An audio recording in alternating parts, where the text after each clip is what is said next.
In a snow-blanketed age of war, mighty samurai generals collided, blades singing as they fought to claim supremacy. Chaos roars, and one man has plunged headfirst into the battlefield, body and soul. He stands alone, a warrior ringed by the enemies he cut down. Death clawing at his lungs, the soldier locked onto a hulking monster looming before him and ripped out a raw, desperate command for his comrades to flee.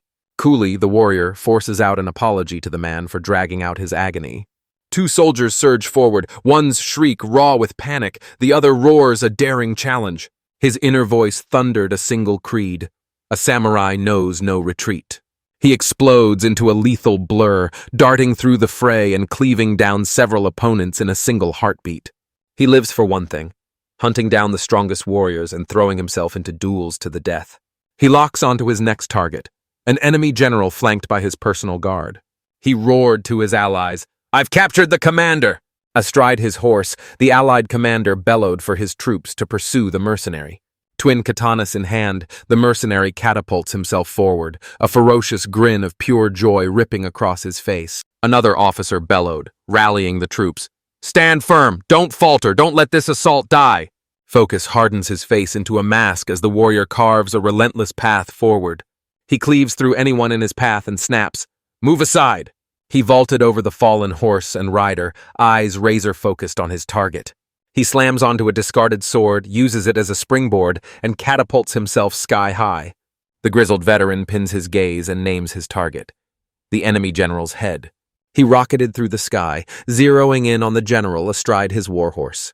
The general snaps into action, spins his mount, and thrusts his spear skyward to meet the airborne assault. He cracked a wry grin, nodding at the mercenary's razor-quick deflection. This was a challenge worthy of him. The general roared, "On guard!" and lunged, igniting their deadly duel. Razor focus etched across his face. The mercenary snapped a parry and sent the crushing blow skidding aside. Steel screams in the snow as his twin blades slam against the general's massive spear. He plunges low beneath the sweeping blow as the strike's gust rips his hair back. His eyes narrow to steel as he zeroes in on what he believes is an opening in the general's defense. The general pivots, coiling like a spring as he readies a crushing, decisive counterattack. He erupted into a victorious roar and snarled, "That mercenary's head is mine now!" The mercenary's jaw drops as the general slams an armored forearm into his blade, stopping it cold. The general's grunts pinned one of the mercenary's swords. A cocky, knowing smirk rips across the mercenary's face as he shrugs off the trap like it's child's play. He snaps his body around and hoists his second katana in a single lethal motion. With a single savage sweep, the blade ripped through the general's neck, his head rocketing into the air. Even as a severed head, the general grinned and savored the rare, savage thrill of a truly serious fight. Standing over the fallen body, the mercenary utters one last, gravelly farewell to the nameless warrior. He straps the general's head in place, ready to haul it back as proof of his hard-won victory. At the edge of the fight, an allied archer knocks an arrow in near silence. A new threat looms. His comrades swarm the wounded, hands flying to staunch blood, and one of them snaps, glaring as he questions the mercenary's strange behavior. The mercenary exhales a soft "ha," satisfaction curling through him. Mission complete. Out of nowhere, a hail of arrows tore into him, skewering his flesh. He never saw it coming. The new commander, voice ice calm, coldly declares it's nothing personal. He must die. The commander snarled, "2 heads will make the perfect tribute for his lord." He doesn't flinch. The mercenary just freezes, an honest, curious surprise lighting his face. He roared, exhilaration tearing through him as he bellowed, "This is why I love being a mercenary!" Unfazed by his reaction, the enemy commander barely blinks, barks, "Fire!" and his archers unleash another deadly volley. His body torn and bleeding, the mercenary exploded into a desperate final sprint. A lone arrow rips through the air, locked on his skull to finish him. A life carved from combat, he'd long braced to meet his end amid the roar of the battlefield. The arrow screams in like a verdict, sealing his fate as he bolts headfirst into his doom. An impossible, glowing wheel of energy erupts at his feet, flaring outward and sending the arrows ricocheting harmlessly away. The betraying commander freezes, disbelief ripping through him as the strange phenomenon unfurls before him. A titanic gust slams the battlefield, whipping snow into a blinding, howling whirl that swallows everything. Archers snap their heads around, hearts pounding, scanning the field. What just happened to their target? They scour the clearing for him, only a single arrow jabbed into a nearby tree. His consciousness slips away as the battle-scarred warrior's face smooths into a peaceful, spotless mask. He snaps his eyes open, gaze crystal clear and youthful, crackling with life. Naked and utterly alone, he sits exposed in a vast, featureless white void. Swallowed by an endless expanse, he barely whispers, "What is this strange place?" His thoughts slam into battle. He scans for enemies and scrambles to pinpoint where he stands. He inspects his own body, shock ripping across his face. He staggers, disbelief crashing through him as his body sheds years and youth floods back into his bones. A soft, honeyed woman's voice proclaims the transformation her gift to him. He snaps around. An ethereal woman stands there, haloed and unearthly, declaring she restored his body to its prime. She clears her throat like a drawn sword, straightens her spine, and steps forward to formally introduce herself to the warrior. She offers a graceful formal bow and declares, "I am the goddess who oversees reincarnation." The warrior watches, his face a stone-cold mask. Her presence slides off him like rain on steel, not a single flicker of awe. He spins away from her, and the stunned goddess erupts in an indignant cry. She jabbed a finger at him, rage blazing across her face as she barked for him to wait and listen. She stomps her foot, proclaims she's a goddess, and demands the respect she's due. He cut her off mid-sentence and barked, "Am I dead? This was a mistake." The goddess gasps, eyes wide, and demands, "What do you mean by mistake?" He chokes out that his fate was sealed long ago. It was never meant to turn out like this. He drops an offhand, pretty goddess, and it cracks her poise. She flushes and fumbles for words. She admits, as crackling magic coils around her palm, that he learns in a heartbeat. A massive, ornate tome snaps into her hands as she braces to reveal his fate. She snarled that his trail of bodies had sealed his fate, a one-way ticket straight to hell. The warrior clamps onto her keyword, eyes blazing as a single, furious question erupts. "What does it mean to be summoned?" The goddess smiled, serene and all-knowing, and that quiet curve of her lips confirmed his question. She scoffs, shoving aside the process details and declaring them far too tangled for him to grasp. Hovering before a colossal planet, she declares she watches over a breathtaking world. She declares a crisis has erupted there. Only a battle-hardened warrior can confront it. She locks eyes with him, winks, and fires. This is where he comes in. For the first time, she utters his name, Rokoru. Rokoru shoots her down with a blunt no before she can even finish explaining the situation. He snarled that her world wasn't his concern and that she'd derailed his life's mission. He leaned in close, menace coiling in his voice as he hissed that if she were a man, she'd be barefoot. Terror explodes in the goddess as she pictures a cartoonish bear barreling after her, jaws gaping to eat her alive. He shrugs it off, insisting he never lays a hand on women, and she crumples as relief crashes over her. He pivots and strides off as she screams after him, desperately begging him to wait. She switches to a daring gambit, eyes blazing, and throws the question at him. "Would you be interested in facing truly formidable opponents?" He freezes, curiosity burning, as she describes the mighty, one-of-a-kind beings that shape her world. She warns of demonic creatures and fighters who unleash savage, monstrous strength. She breathes a fevered tale of warriors who split the earth and defy comprehension. Rokaru snaps to attention, curiosity flaring.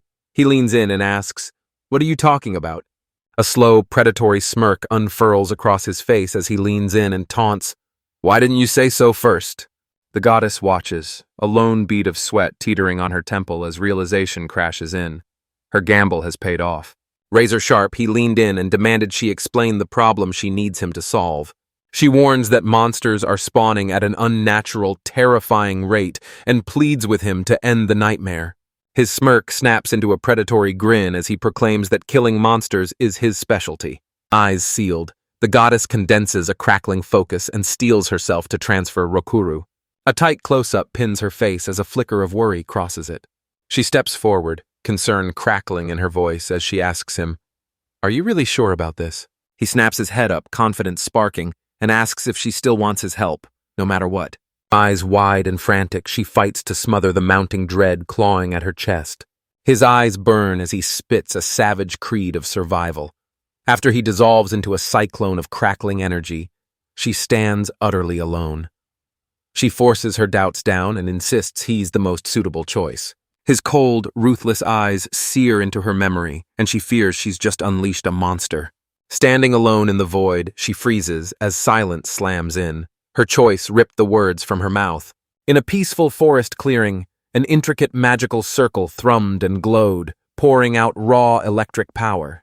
A brilliant flash detonates from the circle, ripping the darkness and slamming the landscape into blinding light. A hand of pure, ethereal light tears out of nothing and takes shape.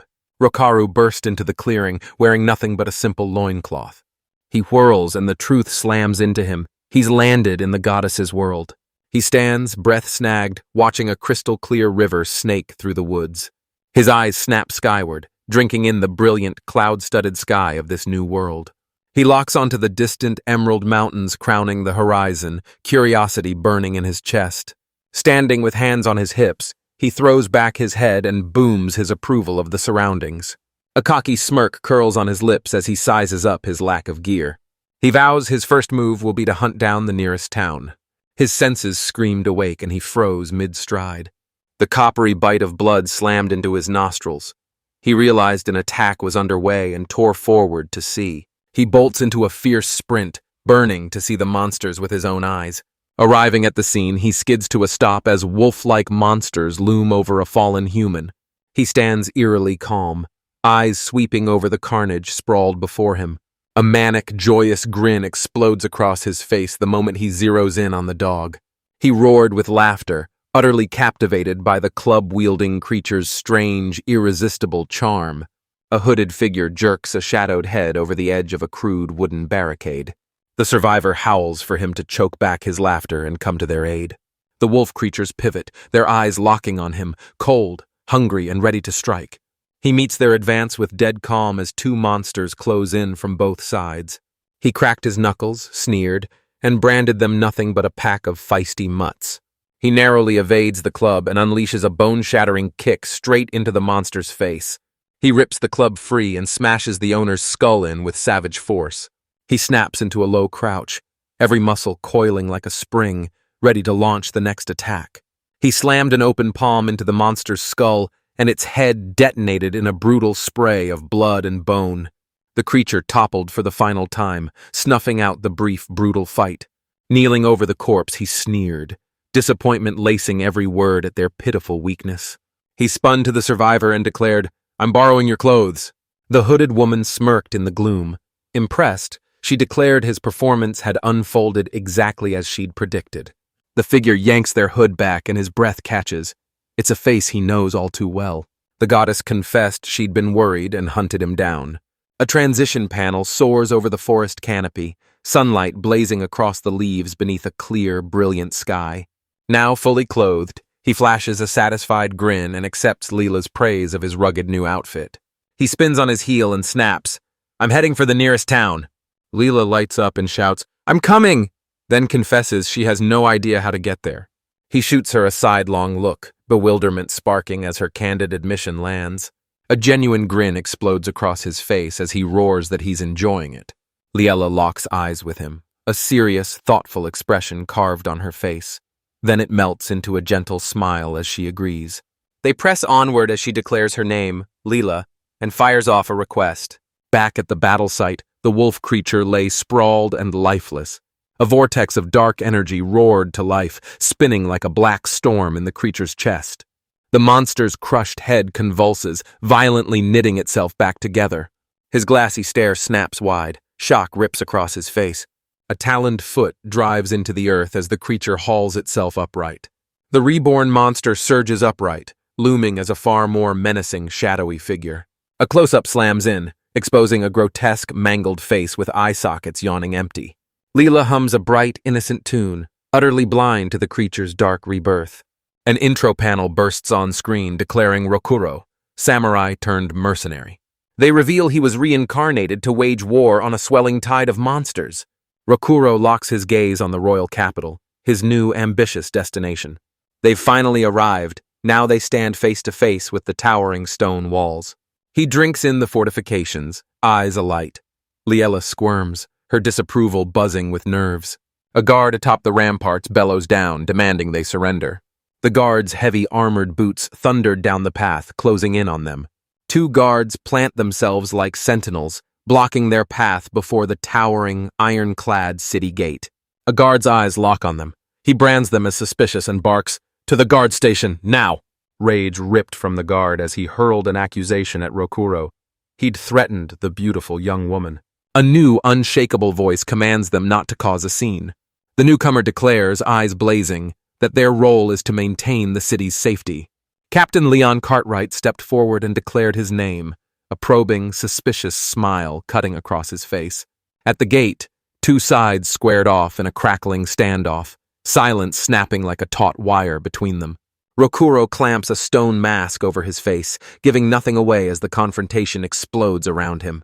Leon studies him, a small, confident smirk tugging at his lips like he already knows how this plays out. Smiling like it's the easiest thing in the world, Leon instantly says yes to their simple request. Rokuro snaps that he only wants to see the capital and will fire back answers in a heartbeat.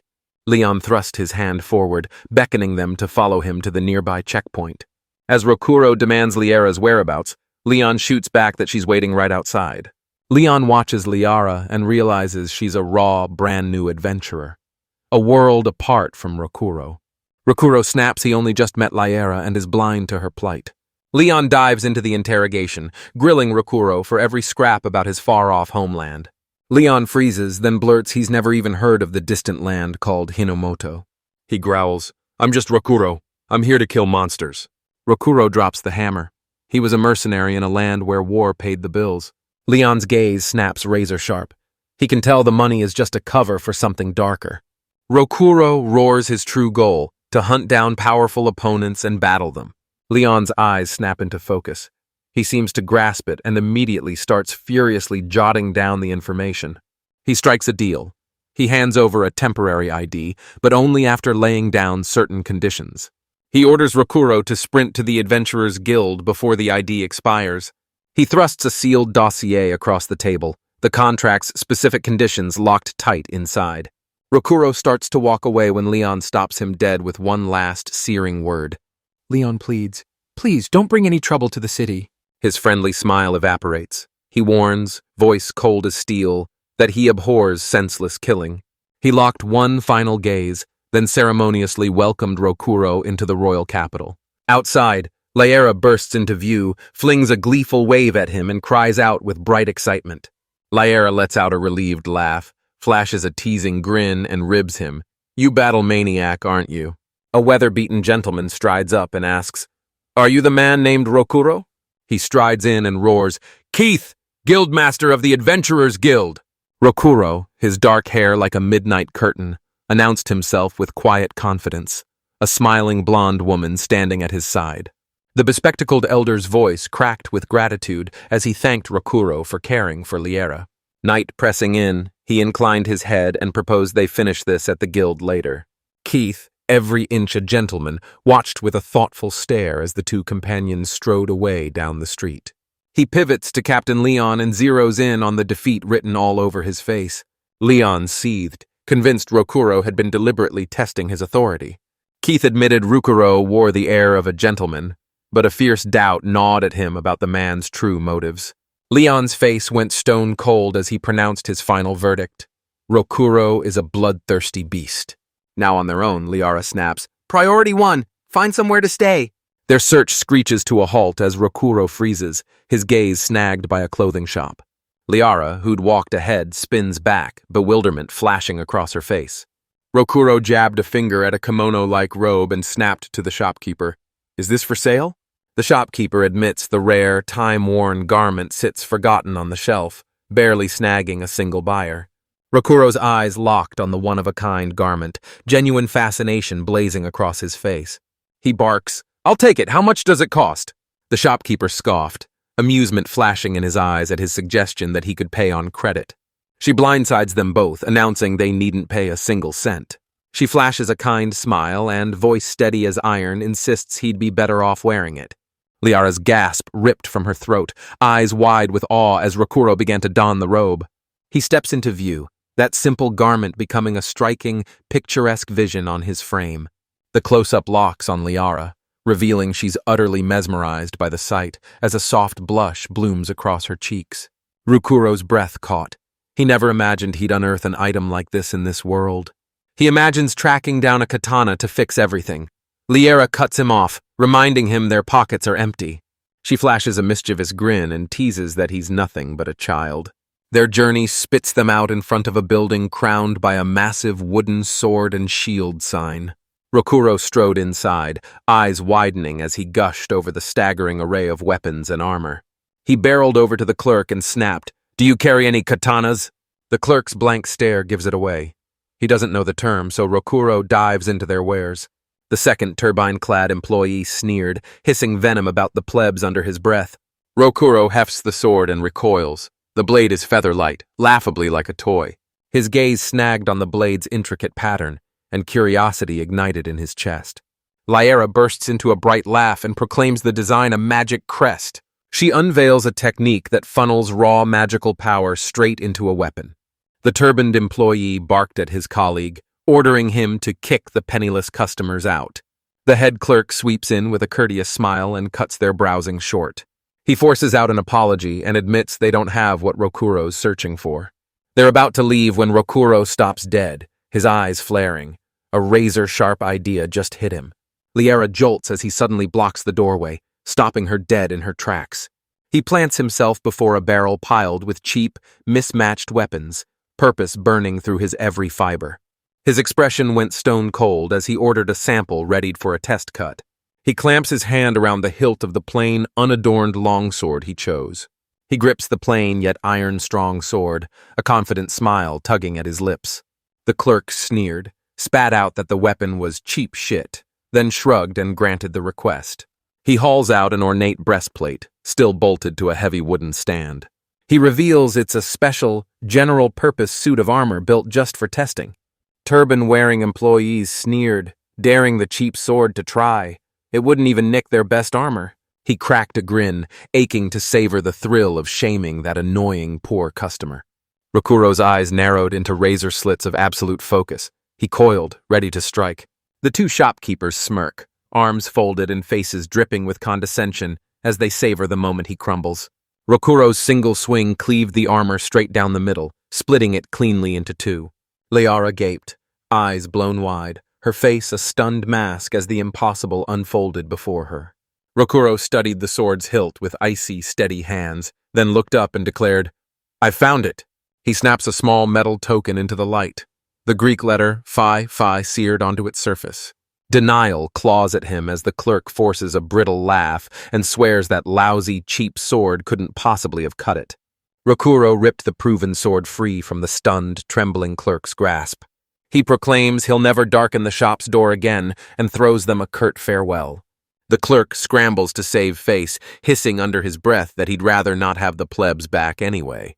His female colleague stepped up, volunteering to deal with the shattered armor stand. She gestures toward it. The bisected stand collapses, erupting into a shower of jagged fragments. Two shopkeepers froze, eyes wide with horror as their minds scrambled to accept the impossible scene they'd just witnessed. Leaving the shop, Liara urged they take a breather, but Rokuro barked that their work wasn't finished. He snarls, reminding her he needs a proper weapon to fulfill his monster-slaying duty. He yanked the token skyward and thundered that if they can't find one, they'll forge one themselves. They stared down at the glittering city, gay and laser-focused on a daring new destination. On the horizon, inky plumes of smoke billow from a row of towering chimneys. Liara's eyes snap wide and a sharp gasp rips from her as realization slams into her. She's cracked his plan. They stormed into the blacksmith's district, a roaring hive of blazing forges and clanging hammers. Rokuro reveals that smiths etch their signature, name or mark, straight into most weapons. He thrust a finger forward, grin blazing, the sign he'd been hunting exploded into view. They freeze before a tiny weathered forge, its soot-darkened facade branded with that familiar emblem. Rokuro boomed, "We're entering the dimly lit, stone-walled workshop!" A young woman, her face half hidden by a heavy metal visor, snaps her head up from her work. She peels up her visor, voice ragged, and asks if they're back, already certain they're after her money. Rokuro's eyes pop. He admits he mistook the small smith for a child. Liara snaps back, voice sharp as forged steel. I'm a dwarf, a master craftswoman. She beams as she introduces them, then asks the smith straight up, "Can you forge them into a weapon?" The dwarven blacksmith snaps his head toward them, surprise and curiosity flaring in his eyes.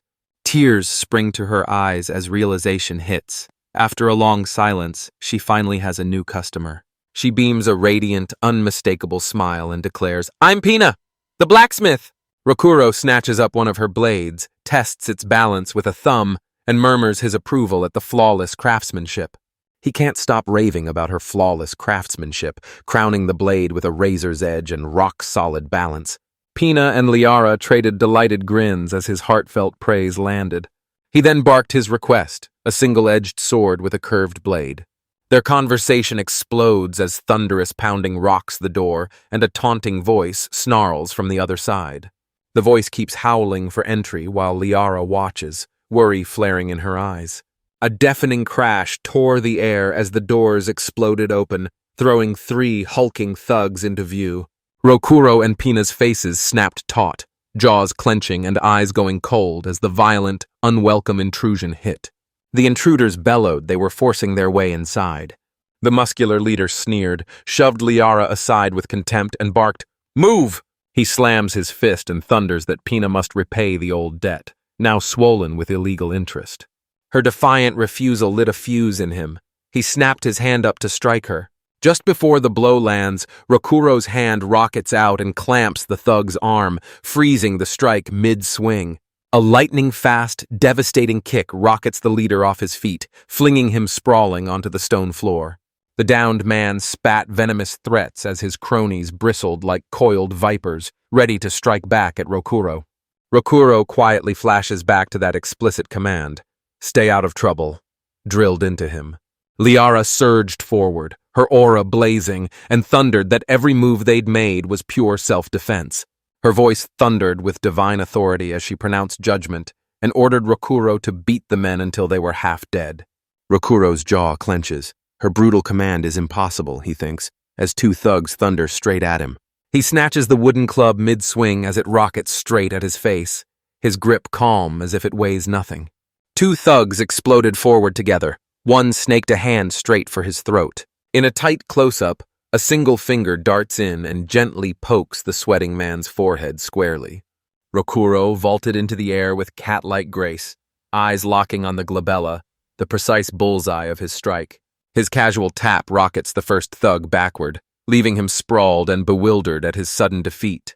In one liquid motion, the second thug crumpled, his club tumbling from his grip.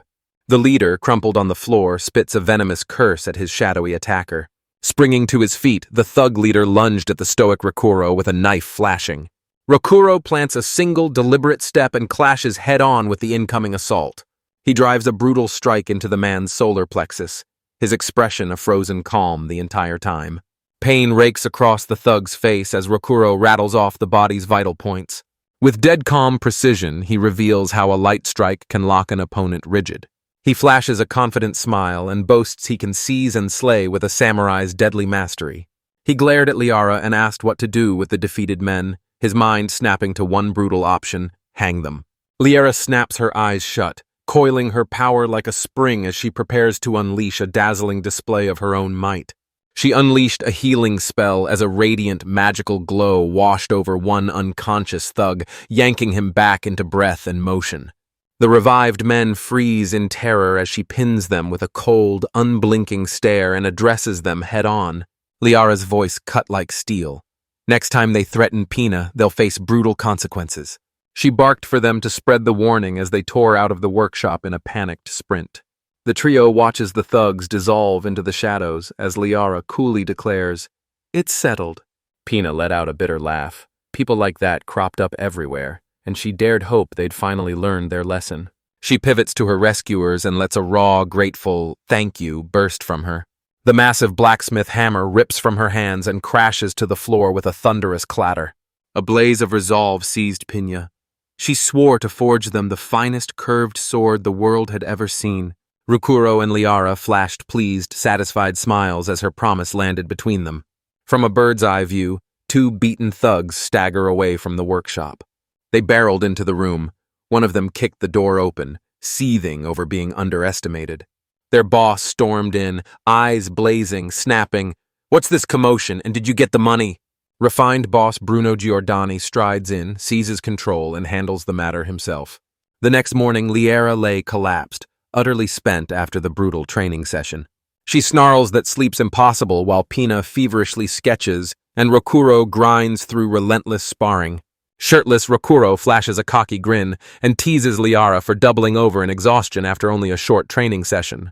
He grilled Pina about the men from yesterday while Liera snapped about the long training. Pina snarled, "They're nothing but thugs from the Giordani family." She then thrusts a folded piece of paper into Rokuro's hand. Pina slams a ragged list of materials for his katana onto the table and orders him to gather a mountain of supplies. A towering building crowned by a colossal tusk crashes into view, the Giordani headquarters. At the Adventurers Guild, Giselle, the bunny-eared receptionist, beams and beckons them inside with a mischievous twitch of her ears. The guild hall roared with life, packed shoulder to shoulder with adventurers. Rokuro and Liara drink in the electric buzz, awestruck as the guild thrums with unbridled energy. Giselle welcomes them at the reception desk, flashing a bright smile as she steps forward to help. One of her bunny ears barely twitches as she leans in to listen. Liara pushes to have Rokuro registered as an adventurer, and Giselle instantly greenlights it. Rokuro roared with excitement and lunged into the dungeon, hungry to tear into any monsters that stood in his way. Giselle's eyes flash. "Are we already part of a party?" They stare back, blunt as steel. "No," she bit her lip, apology thick in her voice, and warned them that new adventurers can't storm dungeons alone. Giselle rips open the ranking ladder, from wood to iron, and lays out the exact tier you must hold to enter solo. Liara snaps a bitter sigh, seething as the suffocating red tape of rank stalls her every move. She bursts out, voice trembling, terrified it could take years before she ever passes the test. Giselle spots their dilemma and swoops in, offering to bring them into a party and make the introductions. Beaming like sunrise, she shouts she knows an iron-ranked party that's recruiting. The view explodes into a vast emerald forest, trees spilling outward beneath towering jagged cliffs that claw at the sky. Rokuro and Liera strode down a dirt path that cut through the dense woods. Liera snaps that they were duped, tearing into the so-called recruitment. She seethes, sneering that they're nothing but porters and pins the whole mess on the receptionist's jealousy. From behind, a voice erupts, hurling an urgent apology at both of them. Mika, a young woman, rushes forward with blazing gratitude and thanks them for coming on such short notice. A raven-haired young man named Joe strides forward and proclaims his name. Liam, the calm blonde, glided forward with a cool smile and greeted them too. They erupted in grateful cheers, crowning Rokuro and Liera their lifesavers. Joe whooped, grinning wide, shouting that the dungeon entrance was right ahead and spurring them to charge forward. A looming, shadow-swallowed archway gapes like a maw, marking the forest dungeon's yawning entrance. Joe leans in and asks Liara if she's ever braved a dungeon, then brags about his own experience. He flashes a confident thumbs up and assures her she can learn a lot from them. Liara beams, hoists a water skin like a makeshift toast, and thanks you with bright, grateful eyes. Her voice a trembling whisper, she pleads for one quick breather before they cross the threshold. A sudden strike rips the water skin from her hand and it slams to the ground, water erupting in a wild spray. A gleaming, well-armed party storms in, sneering as they deride the others as iron-ranked weaklings. The arrogant party's leader locks a razor-sharp gaze on Rokuro and Liera. Her companions sneered, branding them incompetent parasites lost in fevered dungeon dreams. The arrogant party struts off, leaving Joe's group seething. Joe's party seethed, furious those jerks had been catapulted into bronze far too fast. He swore they'd make them learn who's boss later. Liara explodes with fury at being branded a parasite and snarls she'll beat them senseless. The tiny robotic companion whirred, then they realized their mission had just flipped in an instant. Inside the dungeon, the group plunged into an ancient den, crashing straight into a swarm of snarling monsters. They say a mysterious core buried deep below never stops churning out those creatures. Adventurers of every stripe flood here, hunting glory and glittering treasure. A massive spiraling chasm rips open the dungeon. a black maw twisting downward, daring anyone to stare into its deadly depths. Joe, eyes blazing, wraps up his fired-up explanation of what a dungeon is. Liara and Rukuro listen, leaning in as their faces twitch into amused smirks. Joe shoves the lesson aside and bolts out the door, craving treasure and the electric thrill of hunting monsters. Rokuro's gaze snaps to a stir up ahead. The motion heralds the monster's arrival. From the entrance, they gawk as the arrogant party unleashes a flawless lesson in combat. Two goblins brandish crude, rusted weapons, snarling as they brace to rip into the fight. Joe snarled, "Strike now! Don't let the goblins call for reinforcements!" Mika's eyes snapped alive as power roiled in her palms. She readied an inhibition spell. She hurls a hush into the air, sculpting a shimmering sphere of raw magic that devours every sound. Silence hit the two goblins like a punch, sudden, unnatural, and leaving them frozen and wide-eyed. Joe and Lamy pounce on the opening, rocketing forward in a razor-sharp, perfectly synced assault. Joe roars like thunder and crashes his sword down onto the first goblin. The initial assault crashes into the goblin ranks, hurling them backward.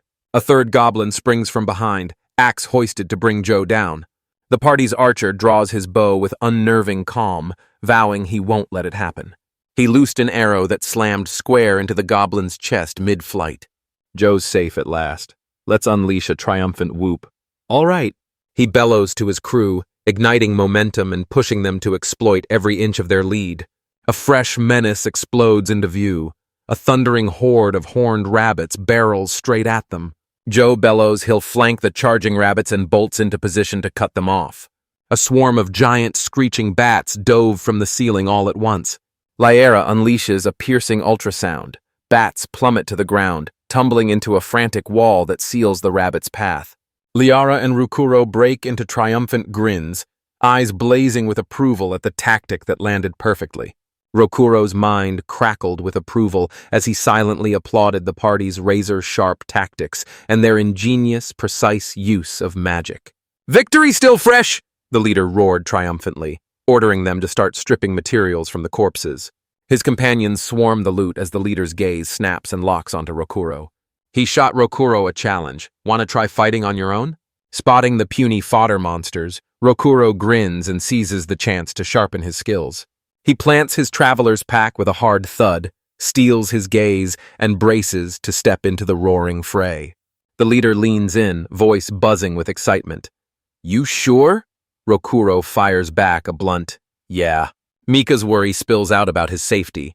Liara meets it with a cool, confident smile and vows he'll be fine. Rokuro drew his second sword, his hand snapping onto the hilt and settling into the familiar grip like it belonged to him. He vows to make it look effortless, and he'll pull it off his own way.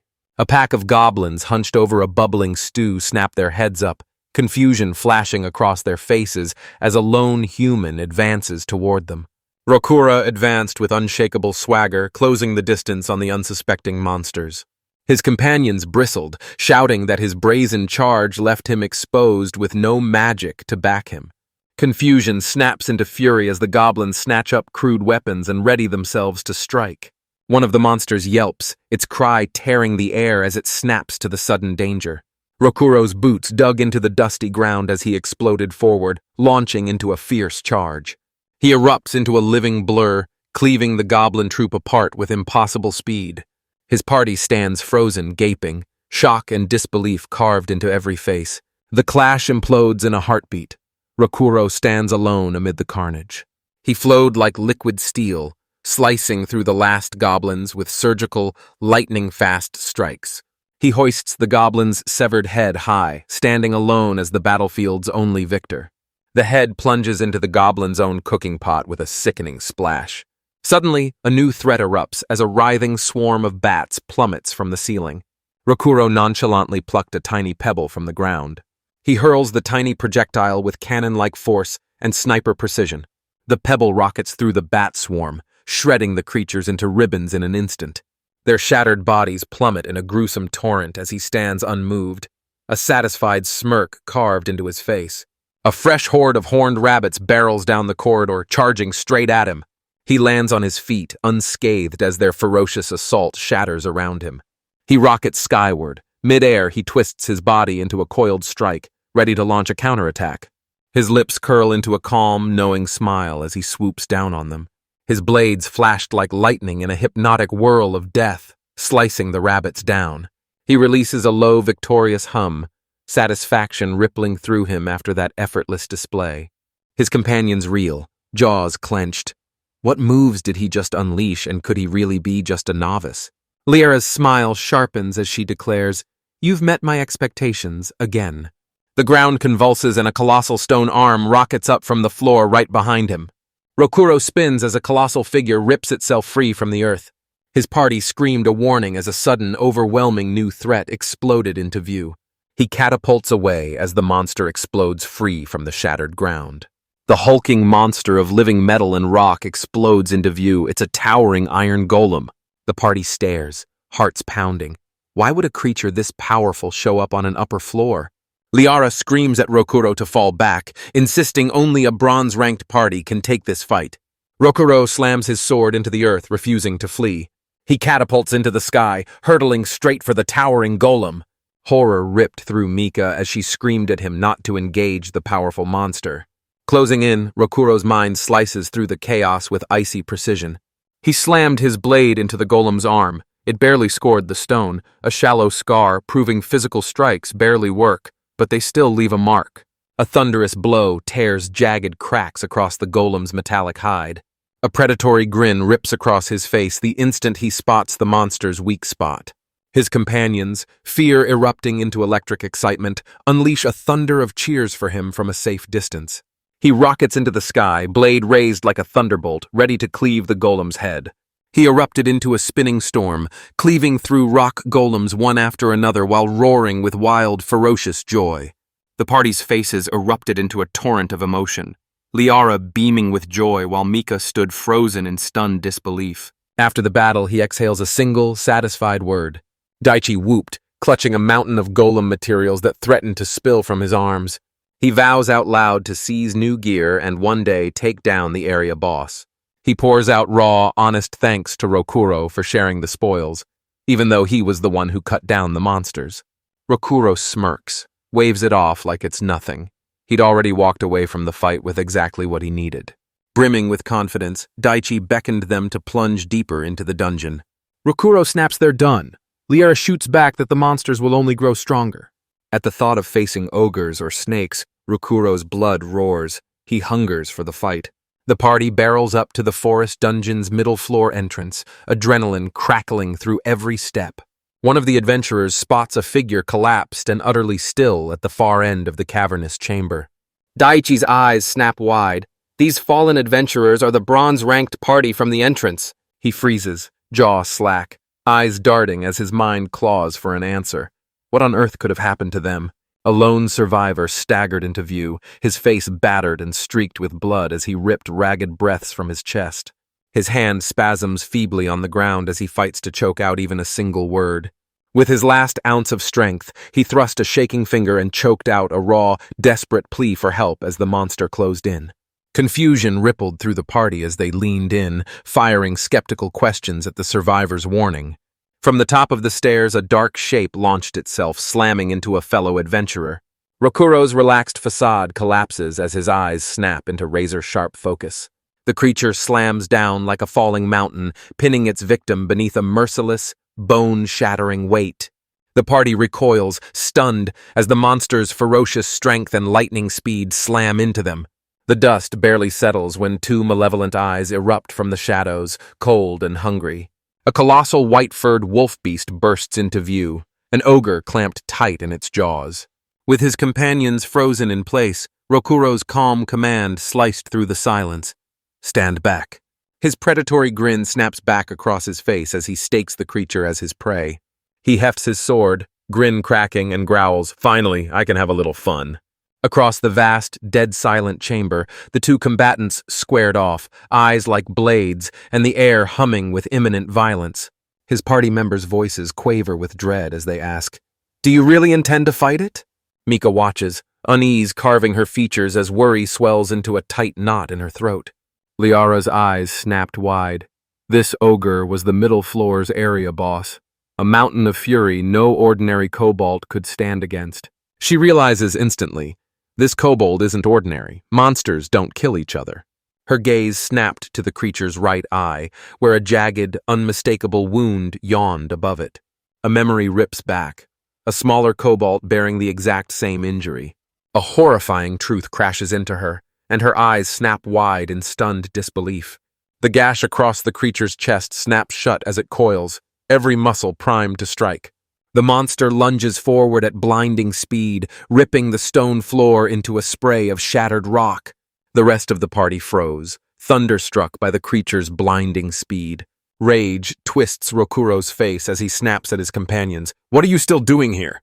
He roars for them to leave, snarling they'll only get in his way. Daichi snaps to Rokuro's side, screaming for everyone to get out. Now! He jolted when Liara stayed motionless and hurled her name like a lifeline, his voice raw with shock. Daichi implores her to pull back and patch up the injured survivor. Liara plants her feet, eyes burning, and declares, "I'm not leaving this area." She plants her feet, voice like thunder, and vows to stay and watch whatever unfolds here until the very end. Rokuro shoots her a quick, unreadable glance while the monster waits, silent and looming. Her companions finally snap to the warning and bolt from the chamber. Rokuro reeled. He'd assumed she'd fled, and she shot back, "I'm still a goddess." Rokuro, recognizing her sense of justice, leans in with a cold smile and declares, voice like ice, "The monster is my prey." Rokuro's blade flashed as he surged forward, roaring at Liara to watch from a distance. The massive white-furred kobold tore a deafening roar from its throat, every muscle coiling to spring forward. Inside the stone hall, swordsmen tighten their grips, blades singing, while a hulking monster looms, both poised to collide in a thunderous clash. Their first exchange explodes as steel slams into claw, spraying a shower of sparks. Rokuro's face screws into a grimace, every muscle screaming as he anchors himself against the creature's monstrous strength. The strike explodes into him, hurling him backward as he skids across the stone floor. He snaps into a low crouch, coiled like a spring and ready to explode into his next move. Silence falls as he locks onto his weapon, scrutinizing every edge with razor-sharp, breath-held focus. He grits his teeth, conceding his sword is already starting to take damage. A hulking kobold towers over him, claws twitching and fangs bared, poised to pounce and press its advantage. Liara perches at the edge, worry blazing in her eyes, her mute stare screaming at him to keep going. Rokuro snaps down like a coiled spring and slides clean beneath the beast's savage lunge. A confident smirk curls on his lips as he outmaneuvers the attack. He darts behind the monster and rips a savage slash across its leg. Liara's eyes narrow as Rokuro blazes forward with lightning speed, yet every strike leaves no mark. Suddenly, Rokuro's intense gaze snaps to a flicker at his side. Liara froze, confusion flaring. What had snatched his attention mid-battle? Nearby, a heavily armored survivor lies grievously wounded, every groan ripping through the air. Liara crouches, presses her ear to his chest, and a ragged exhale answers. The man, battered, is still breathing. Her breath hitched. Could Rokuro actually care about the survivor? Realization slams into her. His attack was a feint, bait to draw the beast away. She instantly crushes that compassionate notion, realizing it's a lie. A cold truth slams into her. He only wanted his allies out of the way. He burned for one thing, to sink into a relentless, uninterrupted fight and savor every brutal second. The kobold grips its chest, Rokuro's blade carving a wound that only looks superficial. A deafening roar rips from the beast as its fist obliterates the nearby stone pillar into rubble. Rokuro hijacks the incoming strike and rips a colossal chunk of rubble into his hands. He lauds the beast's cunning with a sly grin, then drops a hint that he's already plotting a counterstrike. A choking wall of dust and jagged rubble erupts, blasting outward from the impact. The snarling monster reels as a choking haze swallows its sight for a heartbeat. Rokuro rockets out of the churning dust, a living blur tearing through the air. He snarls that the choking gloom hands the smaller fighter the upper hand. He drove his blade into the monster's chest, steel sinking deep, one final killing strike. Elsewhere in the dungeon, Liara unleashed a torrent of healing light, knitting the injured survivor's wounds shut. Grime and blood crusted his face into a battle mask, his eyes hollow and shadowed by the ghosts of what he'd seen. She snaps that he's lucky to still be alive. He sneers at her words, daring to ask if mere survival can even be called luck. The survivor choked out that the monster's strength didn't just outmatch them, it belonged to a whole other league. His eyes pop wide with raw terror as he screams, "We're all going to die!" Rokuro catapults off a towering ledge, ripping into the scene with a daredevil leap. The monster's body crumbled into a heap of rubble. Nothing of it remained. Liera snaps his name, shock exploding through her as he suddenly appears. He reels as the creature vanishes without a trace, the total disappearance hitting him like a gut punch. A new kobold bursts onto the scene and sneers that its wound doesn't even register. It feels no pain. Rokuro's eyes blaze as he declares this resilience defies the very laws of life. Liara met his gaze and snapped a firm nod, confirming his read of the utterly bizarre situation. Her expression snaps into alarm as a cold realization about the creature slams into her. Rokuro's eyes go cold as he confirms her suspicion. It's the same one he killed before. He explains he locked onto it the instant that identical scent hit him. Calm as a corpse, he vows that if it revives, he'll just kill it again. He roars that in every age, the strong devour the weak. The resurrected cobalt rockets forward, a bullet of blinding speed. Its arm unravels into a thick, rope-like tendril that lashes through the air. Rokuro snaps his blade skyward, parrying the unnatural attack aimed straight at him. Surprise sparks across his face as the transformation erupts out of nowhere. The blow sends his katana exploding into jagged pieces, the air split by a sharp, ringing crack. Liera screams the alarm. Her eyes snap wide with shock. It's a broken sword! The blow sends him reeling. He stumbles back, clawing at his throat. The monster barrels into him, catapulting him into a stone wall. Liera swallowed hard, fury at her clumsy skill and the absence of any offensive magic burning in her chest as she readied herself to act. A guttural laugh rips out of the rubble as Rokuro claws his way up. He snapped at Liara, his voice a razor. "Don't get in my way." He roars that he can finally fight without fearing he'll snap a borrowed blade. The confused kobold stares, incredulous. How can a human charge into battle unarmed? Rokuro dives low as a furious swipe rips through the air and shatters the stone floor. He's inside the beast's guard now, feet locked to the ground like iron anchors. He steels himself, then unleashes his true unarmed combat style. His hand rockets forward, driving straight for one of the monster's exposed weak points. Liera realizes, awe flooding him, that the man is surgically targeting its joints, each blow a calculated strike. His pinpoint, bone-crushing strike slams dead-on into the kobold's wrist. The monster howls, agony ripping from its throat as its hands lie shattered and useless. Rokuro clamps onto the monster's head, coiling to unleash a brutal follow-up strike. He spins like a coiled spring and drives a bone-shattering kick into the side of its head. He lands with predator's grace and sneers at the creature. "You pitiful dog." He knows fighting with bare hands rips him apart with bone-crushing, agonizing pain. He says this pain is the brutal pulse that keeps their thirst for life burning. He roars that raw, primal terror is the spark that drives them into battle. He snaps, "What's the point of a fight that can't kill you?" He catapults onto the creature's back, coiling to unleash the finishing blow. A sickening crack shatters the silence as he snaps the monster's neck. The fight ends. The hulking kobold crumples to the floor, its massive bulk folding in defeat. He smirks, wiping sweat from his brow. That was one hell of a workout.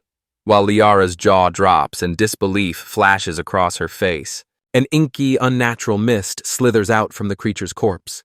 Liara bellows in alarm as a black mist snakes in and swallows the fallen monster. The haze vanishes, the body has shrunk, and Rokuro's jaw drops. This is impossible. Liara's breath hitched. Had anyone in this world ever managed to raise the dead? She snaps to a terrifying truth. Kobolds shouldn't be coming back to life. They loom over a smoking crater, hearts hammering and eyes locked, both desperate to know what's really happening. Later, the two raced back and slammed into their waiting band of adventurers just outside the dungeon. The other adventurers watched, relief crashing over them as their faces burst into joyous smiles. Rokuro storms toward the group, clutching the trophy that proves his victory. He brandishes the shrunken, severed head of the kobold with a casual flick of his wrist. The party stares back, faces exploding into stunned shock, jaw-dropping awe, and outright confusion. He forges ahead, charging straight toward the blacksmith's district. He slams a towering mound of monster materials down before Pinya, the dwarven blacksmith. He barked for her to assemble a prototype, promising he'd swoop back in a few days to claim it. A warm smile spreads across his face, eager anticipation for her craftsmanship blazing in his eyes. Pina tracked their retreat with icy eyes, her resolve snapping shut like a steel trap. Her jaw clenches and iron resolve lights her eyes as she accepts the challenge. She locks her gaze on the materials, murmuring his eager, hopeful words under her breath. In her workshop, Pina pores over the blueprints for a new weapon, eyes blazing as she vows to give it everything she's got. Liara flings herself into a blissful stretch in the street, whooping with relief that she finally has a few days to rest. She shoots a playful wink and rattles off her priorities. A long, steaming bath, then a straight, no-nonsense report to the guild. She jabbed a finger sealing the plan. Meet Rokuro at Pina's workshop in 3 days' time. Rokuro pivots, strides off alone, and vanishes through the massive stone archway swallowed by the city. High above the city's rooftops, Rokuro steals a rare slice of peace, curled and sound asleep in the crook of a tree. Liara sinks into a warm bath, a serene, satisfied smile unfurling across her face. Meanwhile, Pina toiled at her forge, lifting her visor as razor focus ignited in her eyes. Serenity floods his sleeping face as chaos hurtles straight at him, and he's utterly oblivious. 2 days later, Liara pressed her forehead to the glass, staring at a distant orange glow and aching to know what it hid. Perched at her table, she swallowed hard and whispered that she hoped the disturbance was nothing serious. Horror rips through her as recognition hits. The blacksmith district is engulfed in roaring flames. On the streets below, a man bellows in panic, his voice ripping through the air as he warns everyone about the raging inferno. Chaos erupts, sending citizens sprinting as their feet hammer the stone-paved streets under terror's grip. Panic rips through the crowd as people bolt in every direction, frantically hunting any escape from the looming danger. Chaos erupted around them as Rokuro sprinted to Liara, shouting her name like a lifeline. His face carved from stone, he breathes the nightmare she feared. The blacksmith district is ablaze. Rokuro rockets toward the disaster, Liara hot on his heels. They hurtle across the shattered courtyard as Liara's foot snags, and she crumples into the jagged debris. She hauled herself upright and plunged back into the desperate sprint, panting as her lungs burned. They reached the blaze's source. Horror and disbelief carved their faces. Liara snatched a hand to her mouth, eyes wide, whispering in disbelief at the devastating scene stretching out before them. Facing the massive inferno, Rokuro shatters the roar with a raw, anguished scream of "Pinya!" A monstrous wall of fire engulfs the entire building, its hungry tongues clawing at the night sky. Leon bursts onto the scene, snatches command and roars for everyone to smother the flames. He roared a life-or-death command, rescue every survivor inside, leave no one behind. A desperate rescue ignites as men snap into a human chain, shuttling buckets of water hand to hand. A man suddenly heaves a full bucket and drenches Rokuro by dumping it over his head. Leon snatched the stunned Liara and dragged her back from the hungry edge of the blaze. Drenched to the bone but unbowed, Rokuro plunges headfirst into a towering wall of flames. The inferno tore through the land, devouring everything in its path with a ravenous, unquenchable hunger. Sometime later, Rokuro staggers out alone from the workshop's smoldering skeletal husk. Liara forces her way through the wreckage toward him, worry tearing at her voice as she cries out for Pina. Soot streaked across his face as Rokuro rasped that she'd either escaped or perished. Leon strides up, slaps a grateful hand on Rokuro's shoulder, thanks him for cooperating, then freezes, stunned by his brazen recklessness. Kneeling amid the smoking debris, Leon vows the garrison will now investigate the cause of the fire. He fires off possibilities: carelessness, spontaneous combustion, even deliberate arson. The second arson hits his ears, Rokuro's face hardens, and a spark of suspicion ignites in his eyes. Leon snarls a warning. The capital slams brutal, unforgiving penalties on any blacksmith who sparks a blaze. Worry claws at Liara as her mind races through the catastrophic fallout Pina would face if anyone brands her negligent.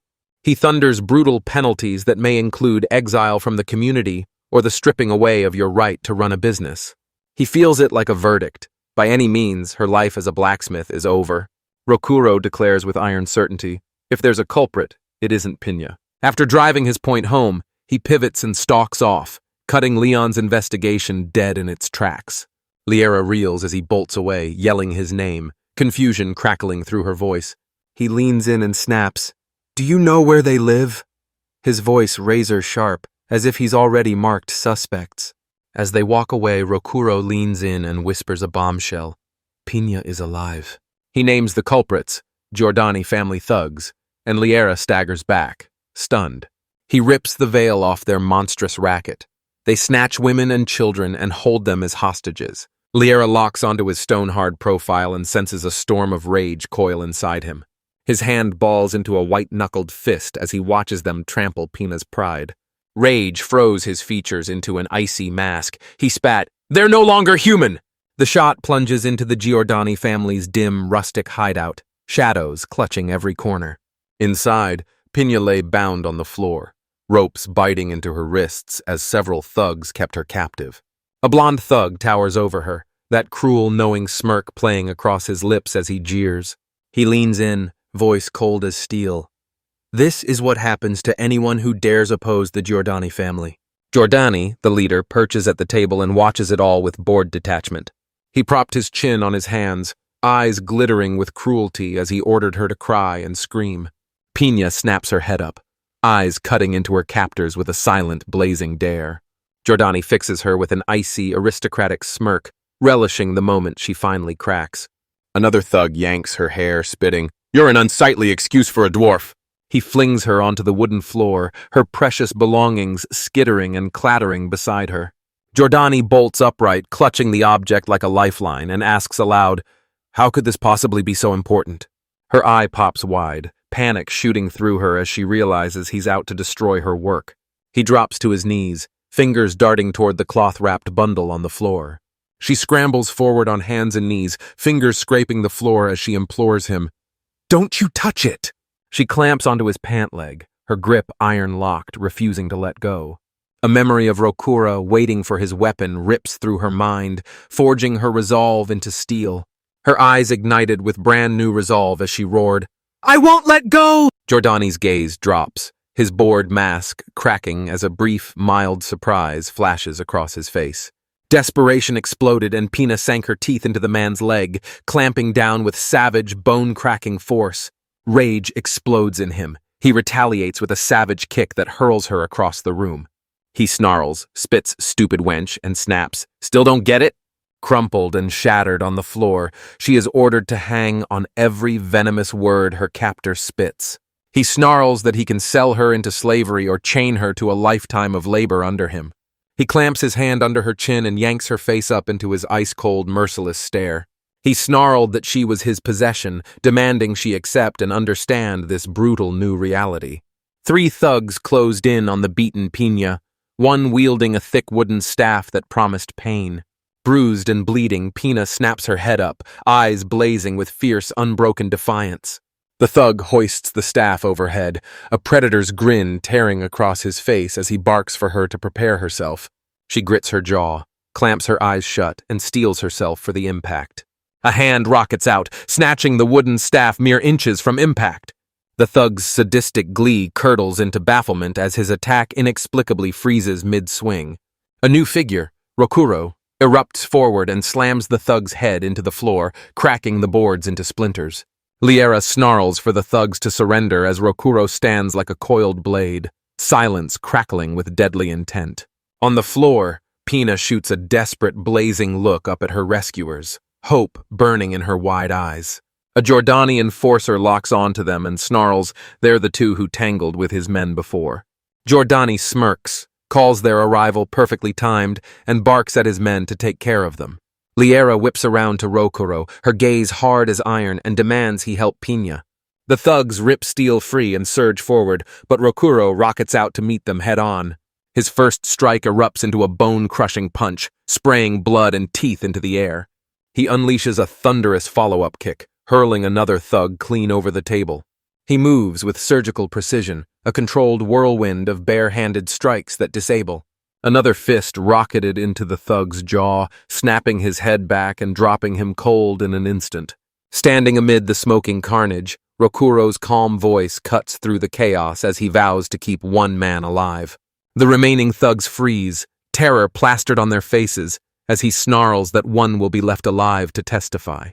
His stare froze the room. With lethal calm, he declared, "I'll kill the rest." Beaten thugs sprawled across the room as Liara lunged to Pina's side. She drops to her knees, relief exploding from her chest as she realizes Pina is finally safe from her captors. Liara yanks Pino back, snarling that once pride grips Rokuro, he turns lethal. Liara reveals Rokuro detonates the moment someone's pride is stained. Blood streaked across Pina's face as she listened without a sound, her features carved into a fierce, quiet resolve. She whispers, "Rokuro," understanding cracking open in her soft, stunned voice. Pina's eyes erupt into blazing fire as she barks an urgent command. She pulls his katana into the light, eyes blazing, and pleads that he wield it with honor. Rokuro's gaze snaps to the sheathed sword on the table beside him. A faint, knowing smile tugs at his lips the instant he spots the weapon.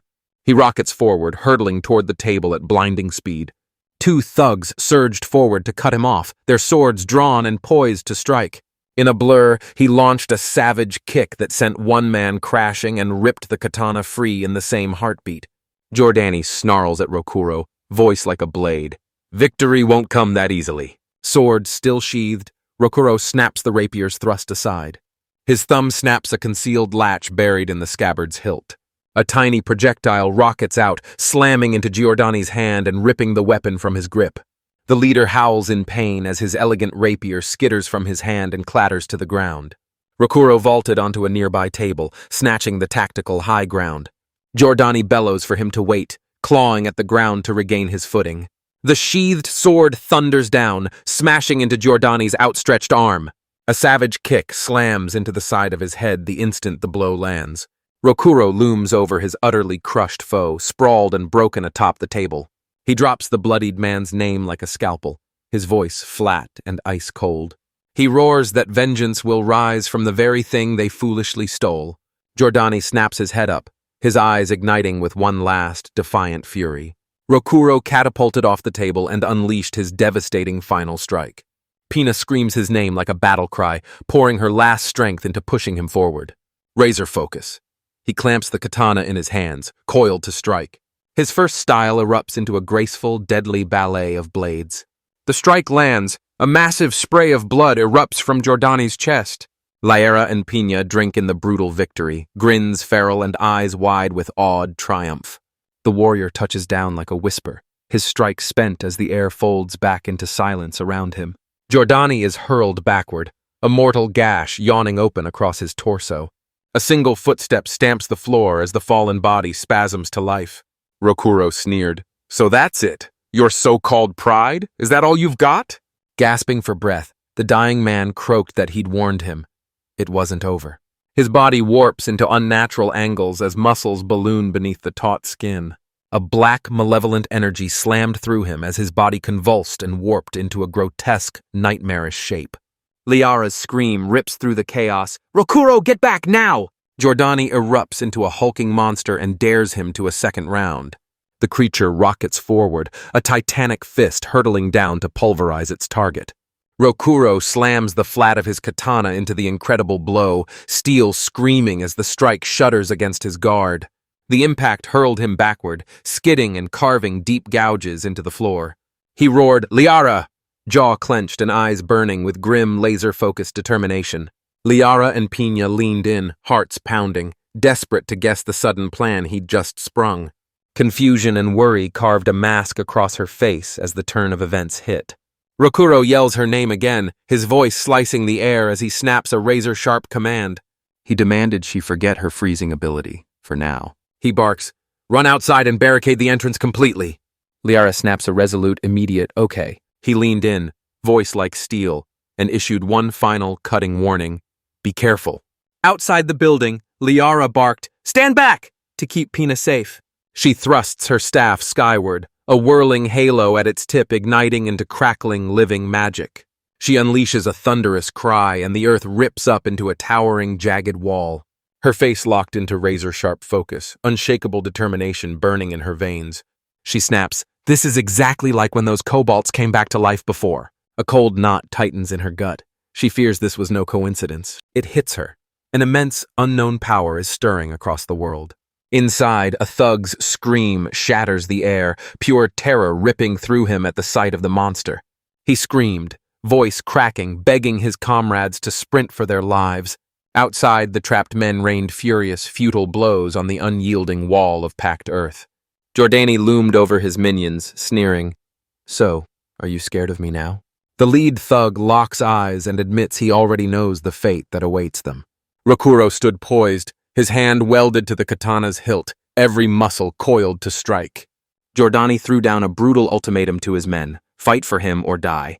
The thug leader lunges at Rokuro, clawing for his arm and clinging with a white-knuckled, desperate grip. He begs, voice cracking, insisting he had no idea his boss was a monster. His face twists into a mask of terror as he pleads for his life to be spared. Rokuro holds his ground, stone-faced, as the pathetic man clings to him. A disgusted sigh rips from him as he brusquely snuffs out the man's cowardly plea. He declares with icy calm, "I need only one living witness." He roared that the charade was over and rocketed into the sky. He dives into the remaining thugs in a blur of surgical brutality, every strike precise and devastating. Giordani erupts into a roar of fury after his opponent casually ignores him for a heartbeat.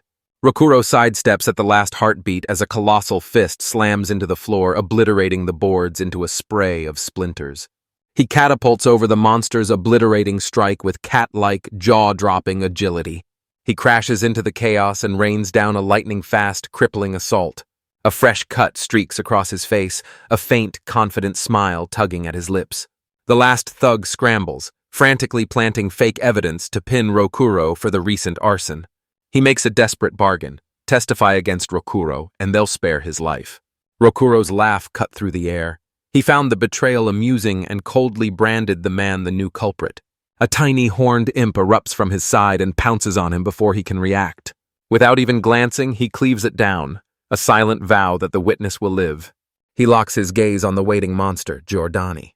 Rokuro grins wickedly and teases that they're about to have a bit of fun.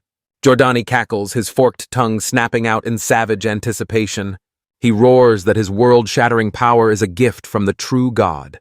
The transformation surges through him as twisted horns tear free from his demonic skull. He hunkers low to the earth, a shadowy predator coiled to spring. A guttural roar rips from his chest as he bursts forward, a living blur moving at impossible speed. Rokuro plants his feet and steels himself as a monstrous blur rockets in for a high-speed impact. The creature's punch detonates, vaporizing every inch of ground where he'd been standing. Rokuro rockets free, vaulting clear of the destructive blast.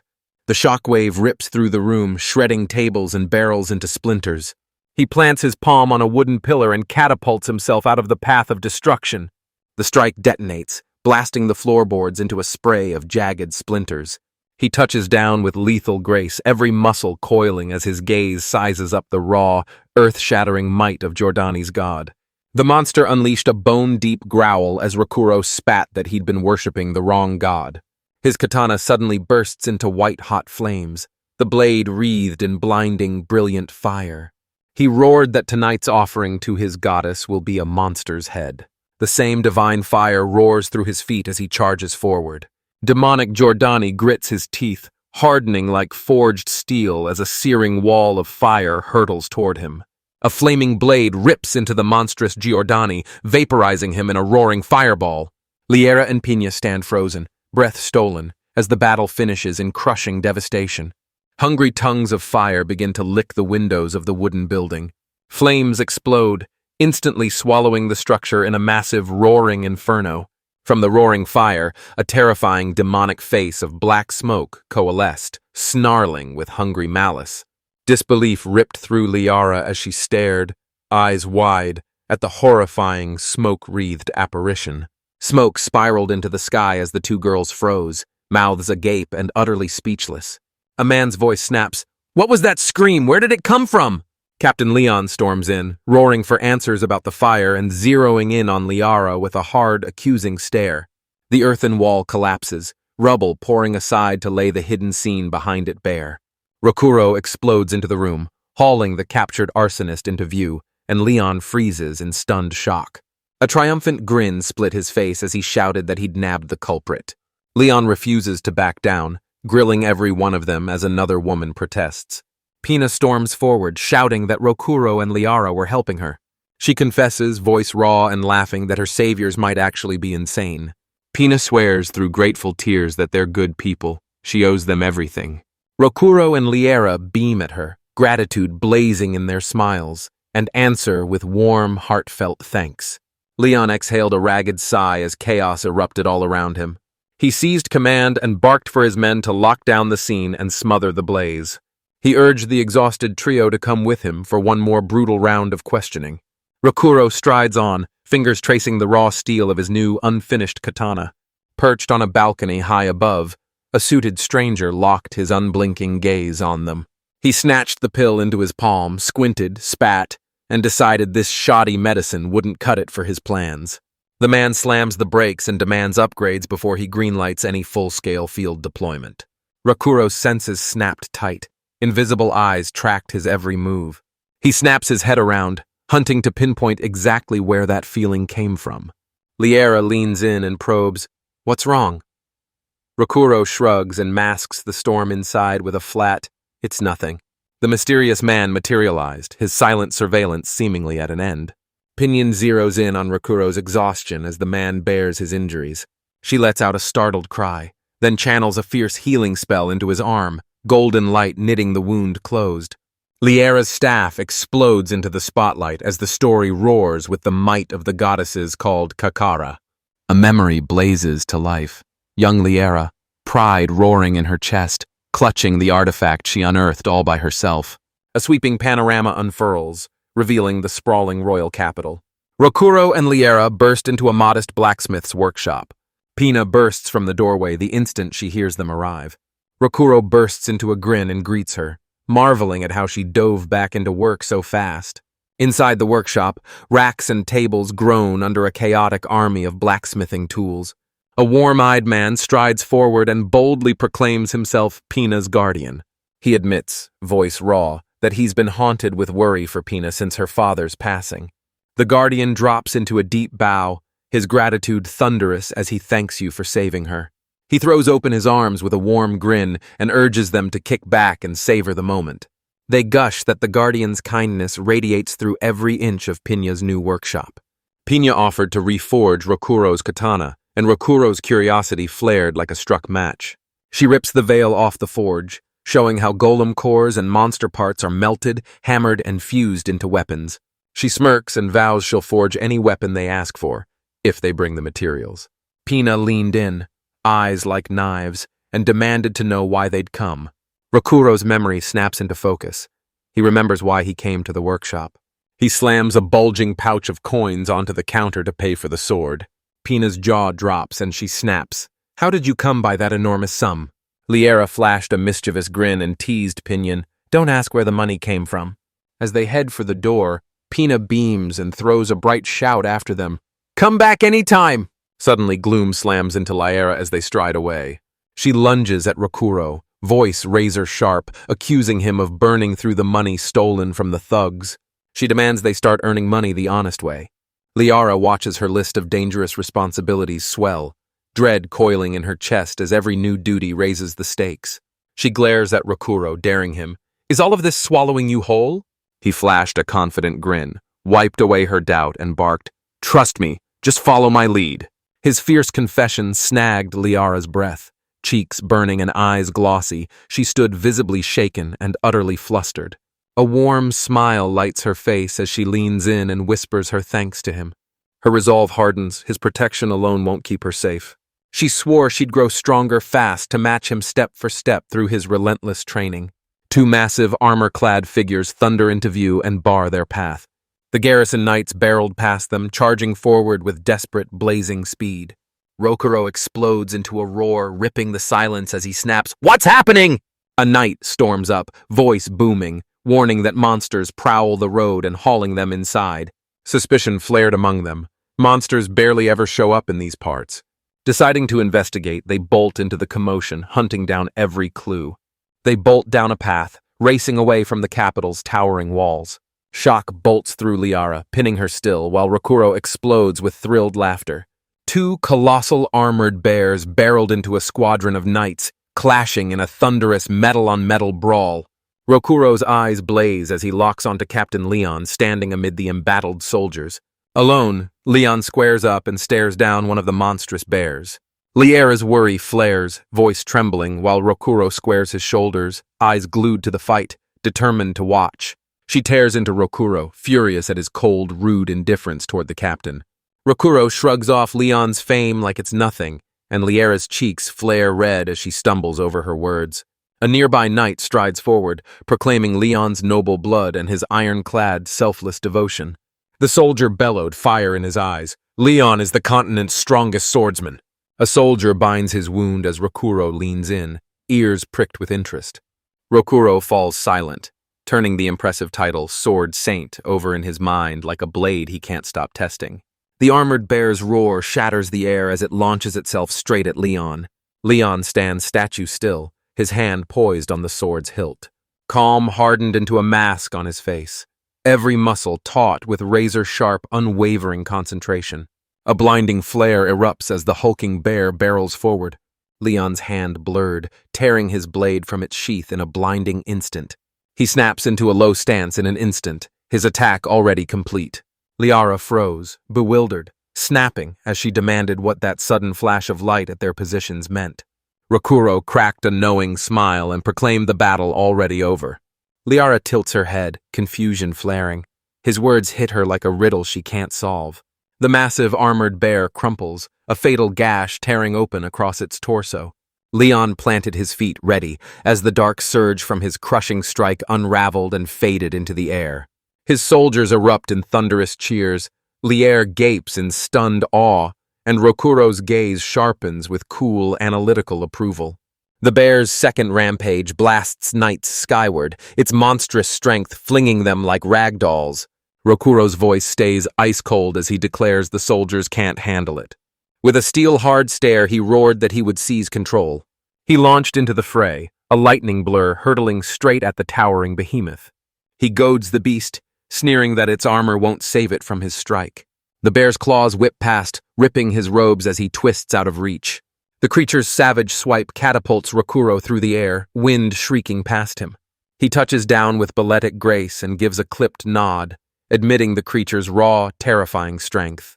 He rockets skyward, promising to match Leon and finish it with one crushing blow.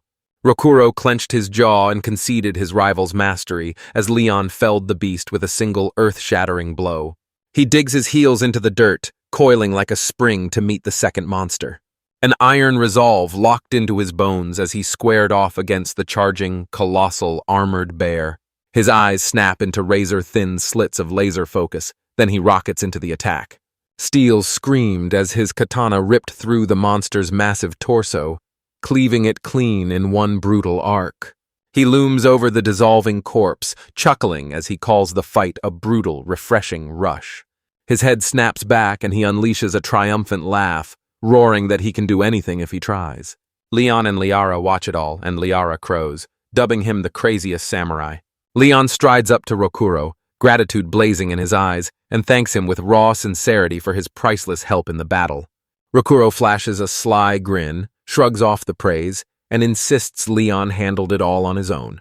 He slams an official request onto the desk, sealing the guild's promised rewards for Leon's men.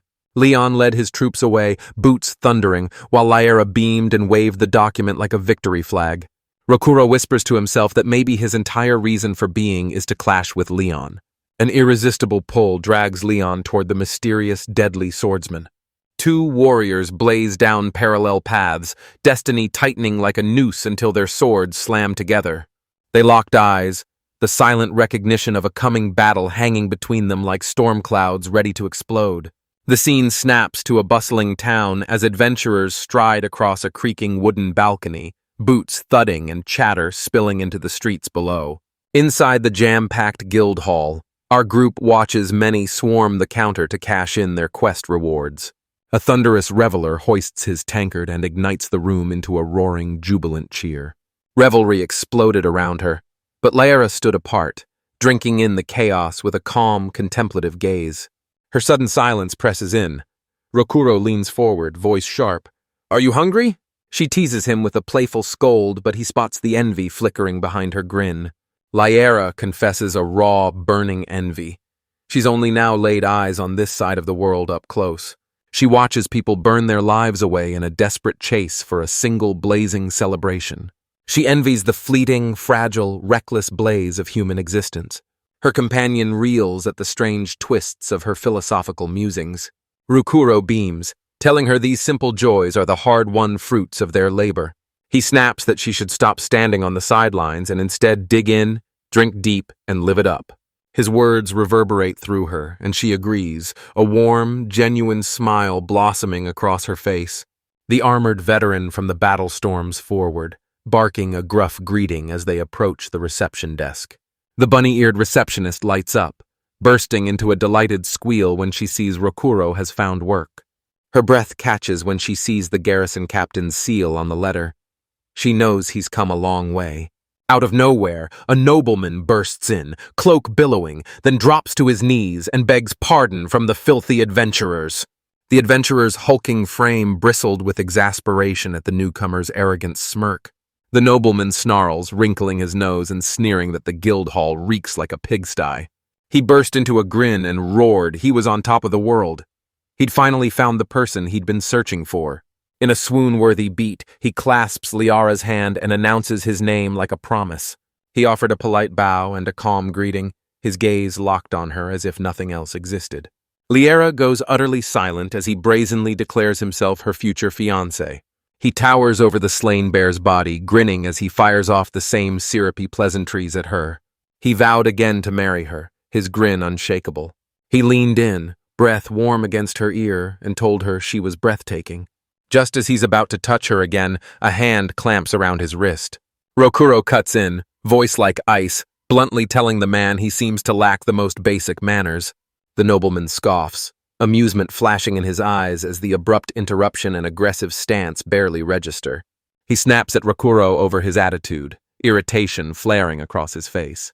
He sneered at the naive man and taunted, "Do you even know who you're talking to?"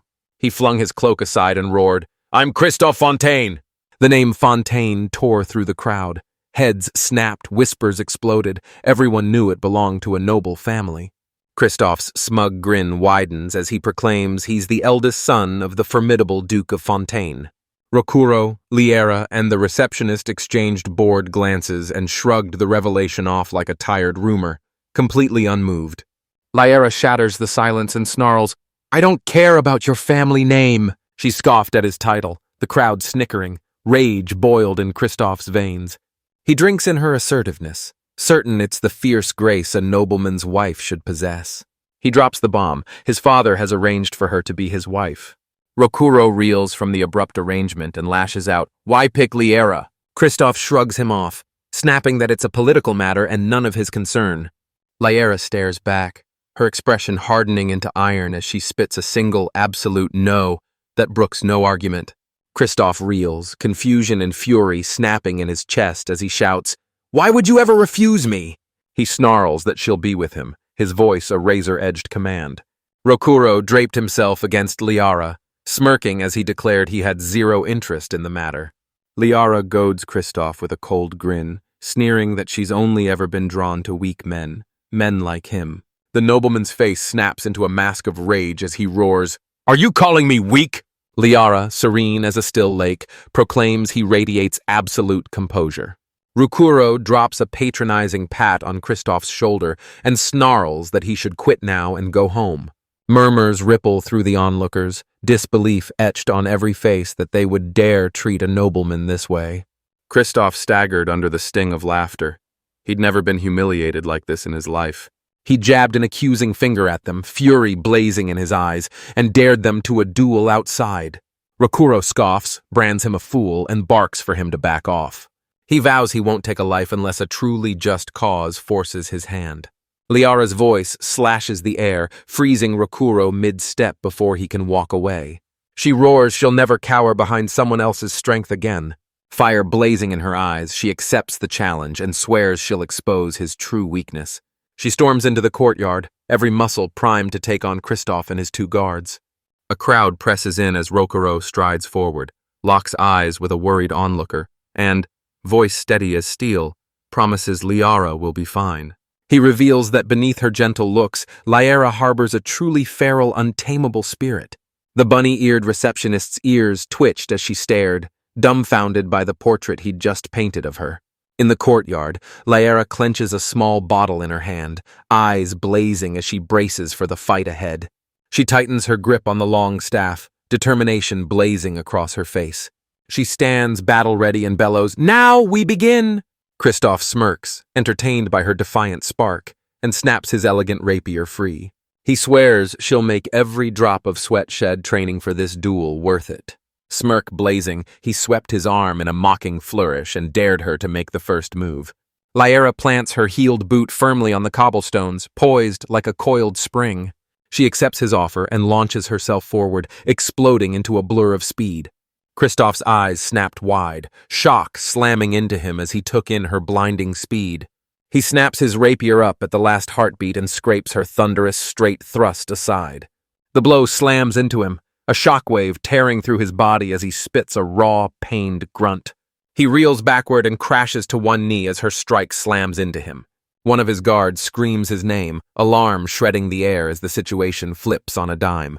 He rockets to his feet, brushing the stumble off as a split-second lapse of focus.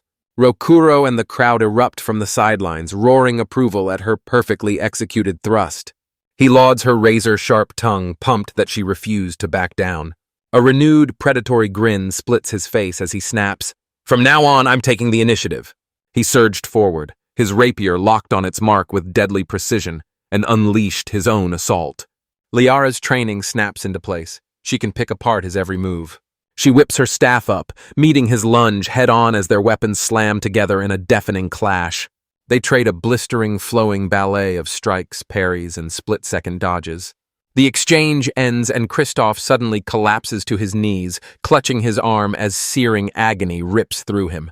Rokuro stood off to the side, ice in his gaze, and dropped the verdict. The game's over. Standing over the defeated noble, Liara leaned in and thundered, "You're weak! Understand it!" She urges him to swallow his pride, accept his defeat, and live humbly from now on. Sweat drenched Kristoff's face as it contorted into a mask of seething rage and crushing humiliation. A child's desperate cry rips through the tense air, urging his mother to hurry along.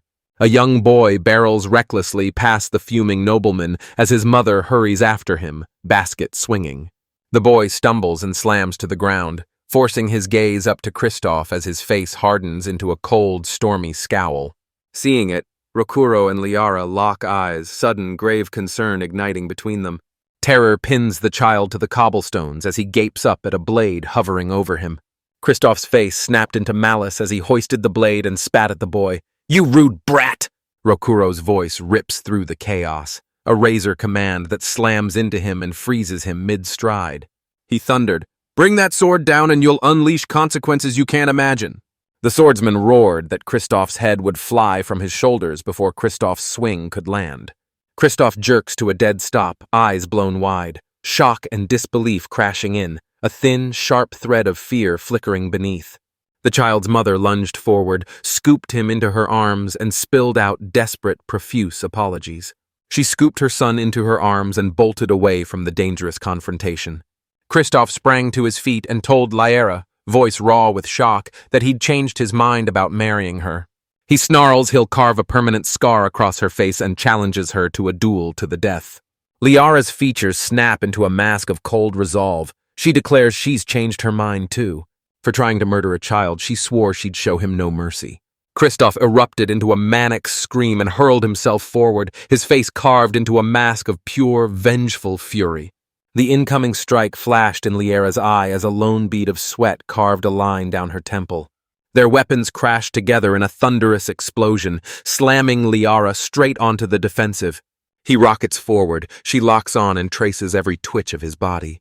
Kristoff jeers, taunting her for staying on the defensive, certain he'll smash through her guard in a heartbeat.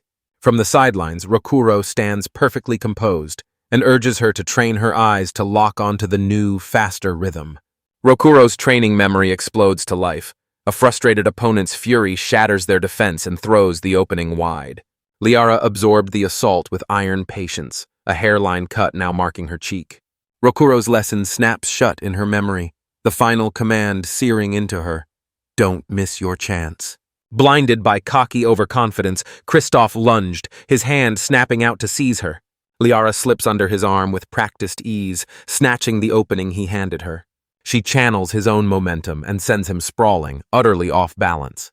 He collapses into a staged surrender, but the ruse arrives hopelessly late. She drives the staff's heavy pommel straight into his face, slamming brutal force home. The blast slams Kristoff, snapping his head back as searing pain rips through him. Suddenly, Garrison Captain Leon storms into the fray and bellows, "The fight is over!" He snarls that a duel without a proper witness isn't a duel at all. Liara freezes, listening as he slams down the verdict. Her actions are nothing more than a public lynching. One of his men yanks the fallen Kristoff to his feet and snaps at Liara to remember the captain's words. Later in the town square, Leon strode to the center and, with the whole crowd watching, formally addressed Rokuro. He charges the swordsman with reining in the fiery Liara. Rokuro curled a sly, knowing smirk and answered the request with a single silent nod. The trio freezes for a heartbeat as the square's electric bustle surges around them. The shot snaps to a hushed path perched above the town, staring down at its quaint rooftops. Liara's voice trembles as she asks if she fought well. Rokuro meets her gaze, smiles, and declares she fought brilliantly for her first time. His eyes snag on his shredded clothes, but she insists he come with her somewhere first. She spots his gaze drifting and snaps, "Are you even listening to me?" Rokuro's gaze sharpens like a blade as he bellows into the empty street, daring their follower to show themselves. He drops the bomb. Someone's been tailing them since the square, and Liara gapes, utterly baffled. Clad in dented armor, a hesitant figure edges out from behind the corner of a building, peering around it. The young armored woman strides out, voice low as she offers a quiet apology for intruding. She plunges into a deep, formal bow and begs to be taken on as his apprentice. Liara's jaw dropped at the request, stunned into silence, while Rokuro grinned, amusement dancing in his eyes. On the training ground, Rokuro glares, exasperation coiling in his chest as he reels at how everything spiraled into this. She steadies herself, gaze razor sharp, and declares she's ready the second he is. She bows, eagerness sparking in her eyes, and implores Master Rokuro to train her properly.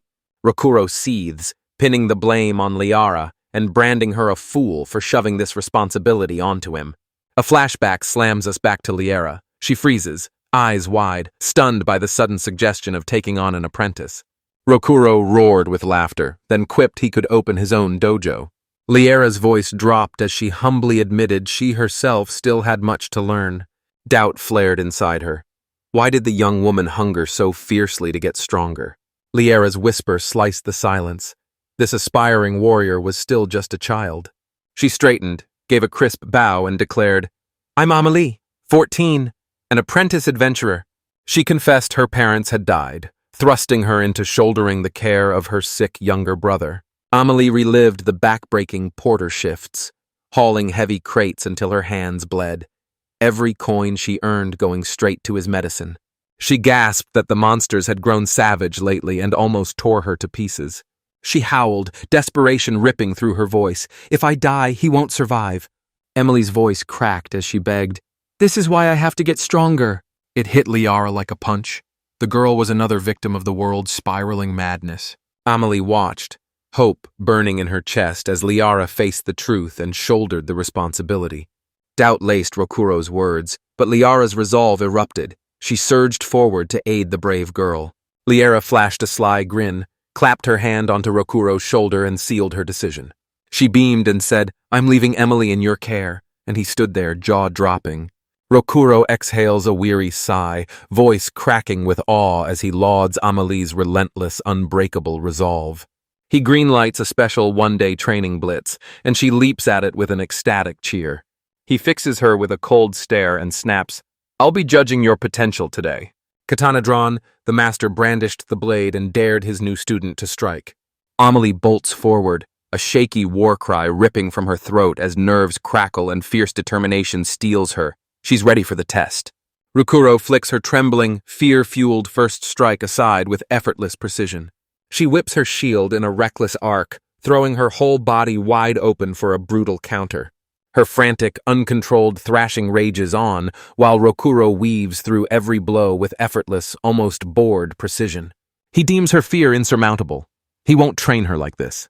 For her own good, he steels himself and vows to terrify her just enough to force her to back down. His blade flashed. Then, to his shock, her shield slammed into it and stopped the strike dead with flawless precision. Rokuro froze, words dying in his throat as his mind scrambled to make sense of what had just happened. He clamps her shoulders, eyes blazing, and roars, "How did you block my attack?" Rokuro plants himself in the clearing, corners his student with a steely glare, and demands an answer. Amelie's confusion hit just as hard. She froze, disbelief trembling in her voice as she whispered, "Did I really do that?" Doubt claws at him. Was her incredible defensive move nothing but an instinctive reflex? His eyes snap to the battered little shield she clutches in her hand. Rokuro scoffs and jabs a finger at the shield, mocking how battle-scarred it looks for a new apprentice's gear. Amelie beams and declares the shield isn't actually hers. She drops the bomb. It was a priceless gift from her mother to her father. He adored it. Rokuro leans in, heart pounding, and it hits him. This is a precious keepsake. Liara explodes onto the training ground, her cheerful greeting booming across the field. Amelie beams and sweeps her into a warm embrace, while Rokuro retreats into thought, eyes locked on his student. Liara plants her hands on her hips and demands, "How's the training going?" Rokuro flatly ignores her, jabs a finger at Amelie, and snarls that the sword is a hindrance. Liara mistakes the laser focus burning in his eyes for proof the training's finally working. He leans in and tells Amelie she has a hidden power. Her body defends itself instinctively, shielding her without her even knowing. He urges her to slam the shield up to absorb the strike, then rip back with a different weapon. Rokuro presses a dagger into Amelie's palm, eyes flashing, daring her to try a bold new fighting style. She takes the weapon. Surprise flashes across her face as curiosity ignites in her eyes. From the sidelines, Liara couldn't tear her eyes away. She stood riveted, awe carved into every line of her face. The new technique hits. Amelie's shield snaps to life and blocks Rokuro's attacks as if it has a will of its own. After trading several flawless exchanges, Rokuro slams the training to a halt. He beams with praise, saying the style fits her like a glove, but it'll push her stamina to the limit. He proclaims, eyes alight, that if she keeps practicing, she can now earn a living. Drowning in tears, Emily pours out fierce, soul-deep gratitude for his guidance. Determined to repay them, she jumped on Liara's suggestion of dinner. Amelie flashes a triumphant grin and boldly proclaims her cooking is unbeatable. The trio carved through the royal capital's humble slums, darting between shadowed alleys and tattered shacks. Amelie winces and rushes an apology for her neighborhood's run-down, shabby state. Liara flashes a warm smile, soothes her with a gentle touch, and urges her not to worry about their surroundings. She bursts into the house and bellows for her brother Kyle, demanding to know if he's awake. A young boy sprints to welcome his sister home, then freezes. Shock hits him when he spots the guests trailing behind her. Amelie bursts in, chest thrown forward, pushes Rokuro and Liara up to Kyle and proudly proclaims them her new masters. His face exploded into a grin and he blurted, "Are you adventurers?" Liara and Rikuro's hearts swelled at the warm welcome, eyes wide as they drank in the breathtaking scene. Steam curled from the stew as Liara leaned in and watched Kyle confess his dream of becoming an adventurer. Amelie confirms it, revealing their parents were adventurers whose daring ignited the fire inside him. She lights up, remembering them swapping heart-stopping tales of the monsters they fought day after day. Rokuro pins Amelie with a fierce glare and asks if she's itching to fight too. He leans in, grin wide, and vows to spin his own battle tales for the wide-eyed kids after dinner. Lyra smirks, ribs them, and mockingly slaps a men-only sign on their conversation. Later that night, the full moon loomed above the quiet stone rooftops, spilling cold silver across every tile. Rokuro stands alone beneath the open night, eyes locked on the stars as restless thoughts rage inside him. Liara chimes in, announcing that the exhausted Kyle has finally crashed into a deep sleep. She reads the gloom in his eyes and snaps, "What's wrong?" Rokuro snaps his head up and stares. The moon above is alien, nothing like the moons from his worlds. With a gentle tug and a soft smile, Liara pulls him back and whispers, "You're in another world." His gaze sharpens into a blazing spear as he thunders that the fundamental reality is the same everywhere. He rips into the selfish, powerful elites who hoard wealth and drown themselves in pleasure. Lyra presses on, spitting a bitter truth. The honest and weak always suffer. A sad shadow fell across her face as she swallowed the truth, yet a restless knot kept twisting in her chest. Rokuro erupted, railing against the injustice, and Liara answered with a barely audible nod of agreement. A panicked shout explodes from inside, ripping through the silence and yanking them out of their quiet reflection. They burst in to find Kyle writhing in convulsions as Amelie sobbed, frantic that she'd run out of medicine. Rokuro seized control, barked at Amelie to step back, and dove in to tend the boy. Liara snatched frantic Amelie by the sleeve, voice fierce and urgent. "Do you know where we can get more meds?" Amelie's face drained to ghost white, fear coiling in her voice as she admits she knows a place.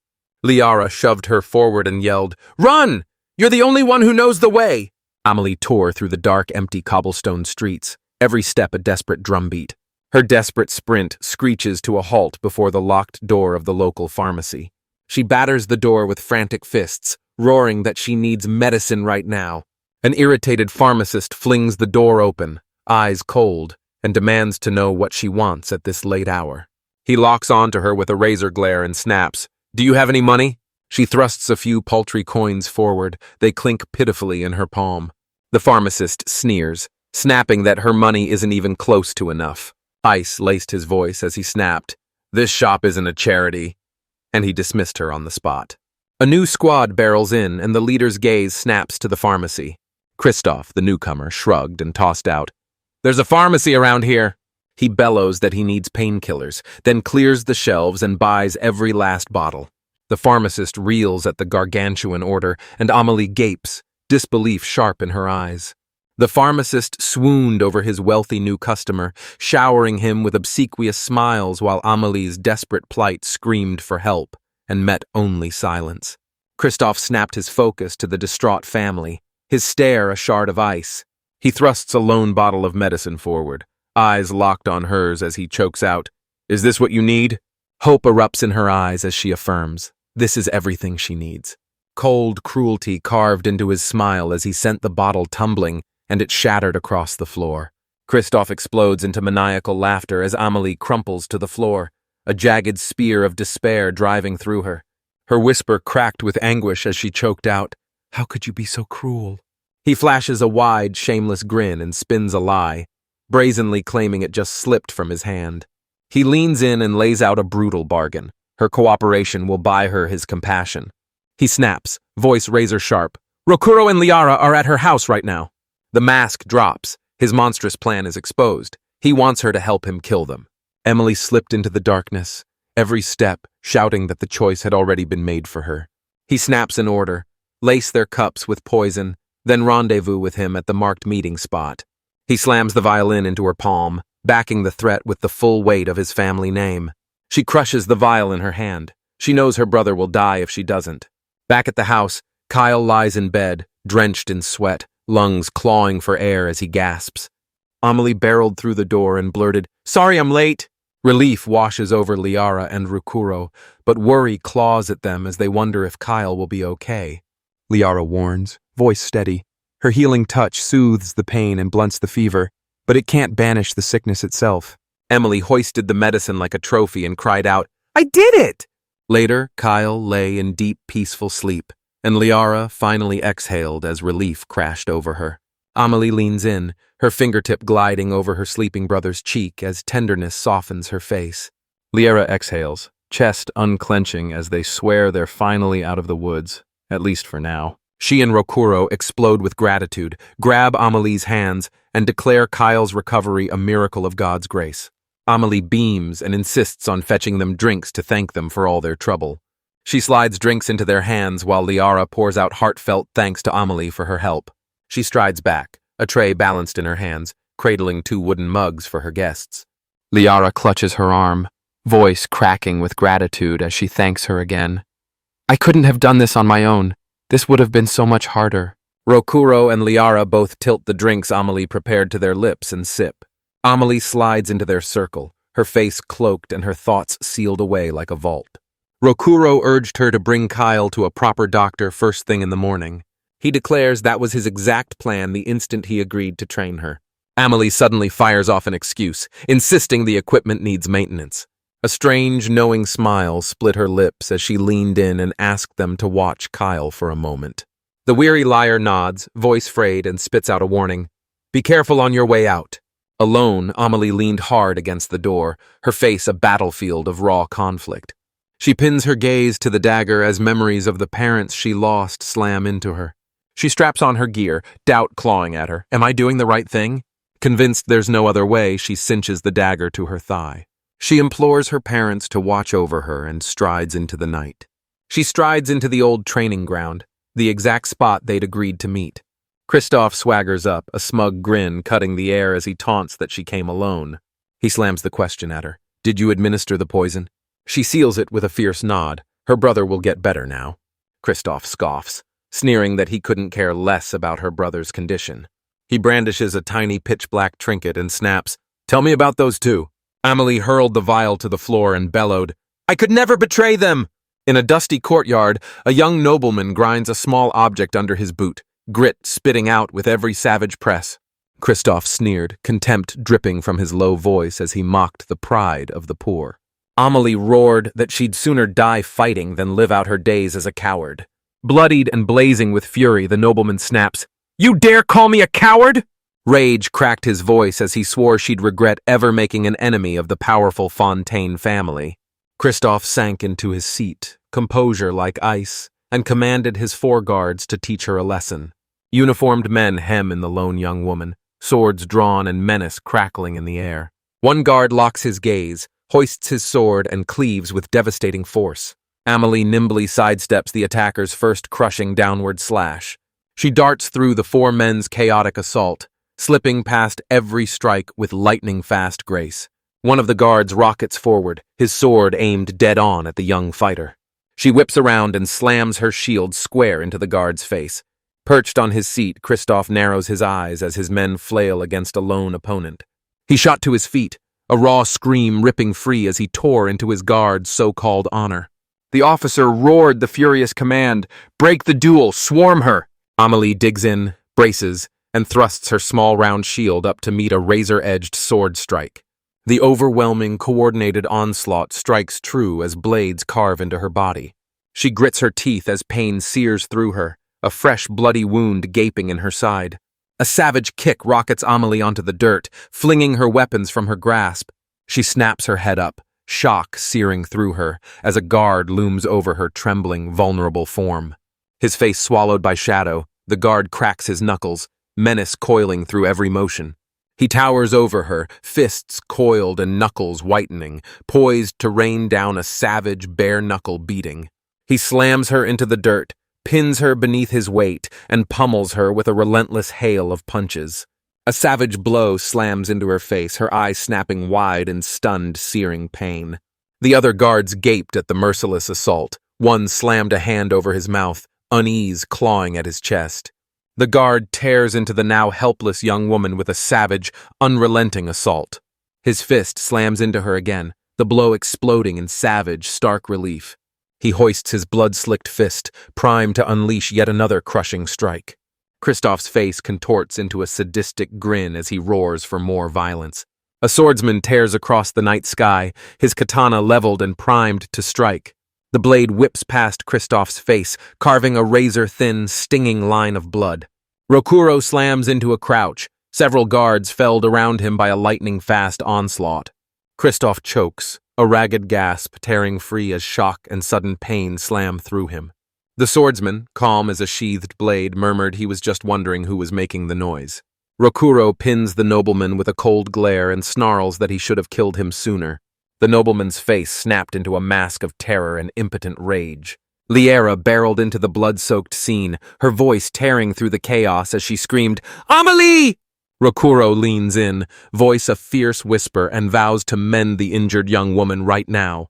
Panic ripped through Kristoff as he roared for his remaining guards to shield him. Rokuro explodes forward, impossibly fast, a lethal blur tearing through the air. His blade flashed twice, cleaving the final guard cleanly to the ground. Rokuro loomed over the cowering nobleman, voice like a blade as he spat about the savage beating his apprentice had just taken. Kristoff lets out a desperate whimper, fear igniting in his bones as the swordsmen tower over him. Rokuro slammed his boot down onto the defeated man's chest. The nobleman crumpled to the ground, utterly defeated and helpless at his mercy. Rokuro snarled that pain would be a luxury, then coldly pronounced a death sentence. Razor-sharp projectiles scream through the air, racing straight for the swordsman. The attack slams into a blazing interception, ripping Rokuro's killing blow apart as sparks shower the air. Lyra glares, exasperation sparking in her eyes as her companions ignite another whirlwind of chaos. Leon bursts in, ripping into Rokuro for treating the law like a joke. One of Leon's men roars that they're illegally using magic against civilians. Leon slams metal cuffs onto Kristoff Fontaine's wrists, officially arresting him for his string of crimes. The apprehended nobleman clutches his chest as relief explodes through him and he murmurs, voice cracking, "I'm saved." Leon went stone still, drinking in the blood-slick aftermath of a massacre that had been barely a fight. He snarls under his breath, "This swordsman has clearly gone overboard this time." Lyra storms up to Leon, eyes blazing, and snaps, "What are you doing?" He snaps that slaying a man like Kristoff is necessary to save the country. Leon spat, calling Kristoff scum and insisting his survival would only unleash more carnage. Rage boiled in Lyra as she erupted, snarling, demanding to know what authority gives him the right to decide who lives. She spits with venomous sarcasm. "So it's fine to murder someone just because you don't like them?" Leon forces out a soft, resigned apology for the brutal practicality of his words. Amelie forces out an apology, convinced she could handle it, but she only unleashed more chaos. Rokuro's voice steadies her trembling heart as he comforts her. "You did nothing wrong. You fought with everything inside you." He hurls the blame at the country, insisting its failures forced her into this struggle. Leon's jaw unclenches and his features melt into weary acceptance as he swallows Rokuro's grim truth. The captain snaps his focus back to the scene, diving headfirst into the ongoing investigation. The knight slammed his gauntlet down, eyes blazing, and shouted that he'd just pulled a suspicious item from suspect Kristoff's pocket. Leon held a vial of black pills to the light and felt cold certainty slam into him. The Fontaine family was involved. Liara's eyes go cold. She spots the drug and instantly traces it back to Giordani, the monstrous thug. Cold dread curls through her as a single terrifying thought claws in. Could the Fontaines be behind everything? Leon scoffs at the vial, snapping that it alone isn't enough to prove anything. He barked at Lyra to stay out of the dangerous case, but she snapped that they were already in too deep. Lyra's mind snaps to the kobold clawing its way back to life and Giordani warping into a new form after he swallowed the drug. Leon bellows a strange death cry as he binds the drug to the mysterious black mist. He thunders that they must wring answers from the suspect they just caught. He snapped at the stunned liar. Questioning him would be pointless. He declares, eyes blazing, Duke Fontaine's political pressure will guarantee his son's release.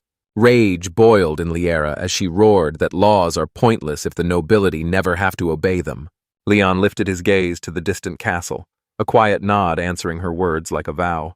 His thoughts rip open the tangled, buried roots of the Fontaine family's corruption. He grits his teeth, voice raw, bemoaning that only a perilously small handful of allies can truly be trusted. A vision slams into him. Duke Fontaine swaggers, gloating that the palace and the entire capital bend to his command. Leon exhales, steel in his whisper, and declares there's still a way forward. On a desolate path, he snarled to Rokuro, "This country is rotten to the core." He scoffs, mourning something shattered beyond repair is pure folly. That night he leaned in, voice cold, and urged Rokuro to raise the corrupt nation to ashes. Rokuro whips around, roaring a ferocious vow that they'll seize the country. Leon froze, thunderstruck by his companion's terrifying, immediate resolve.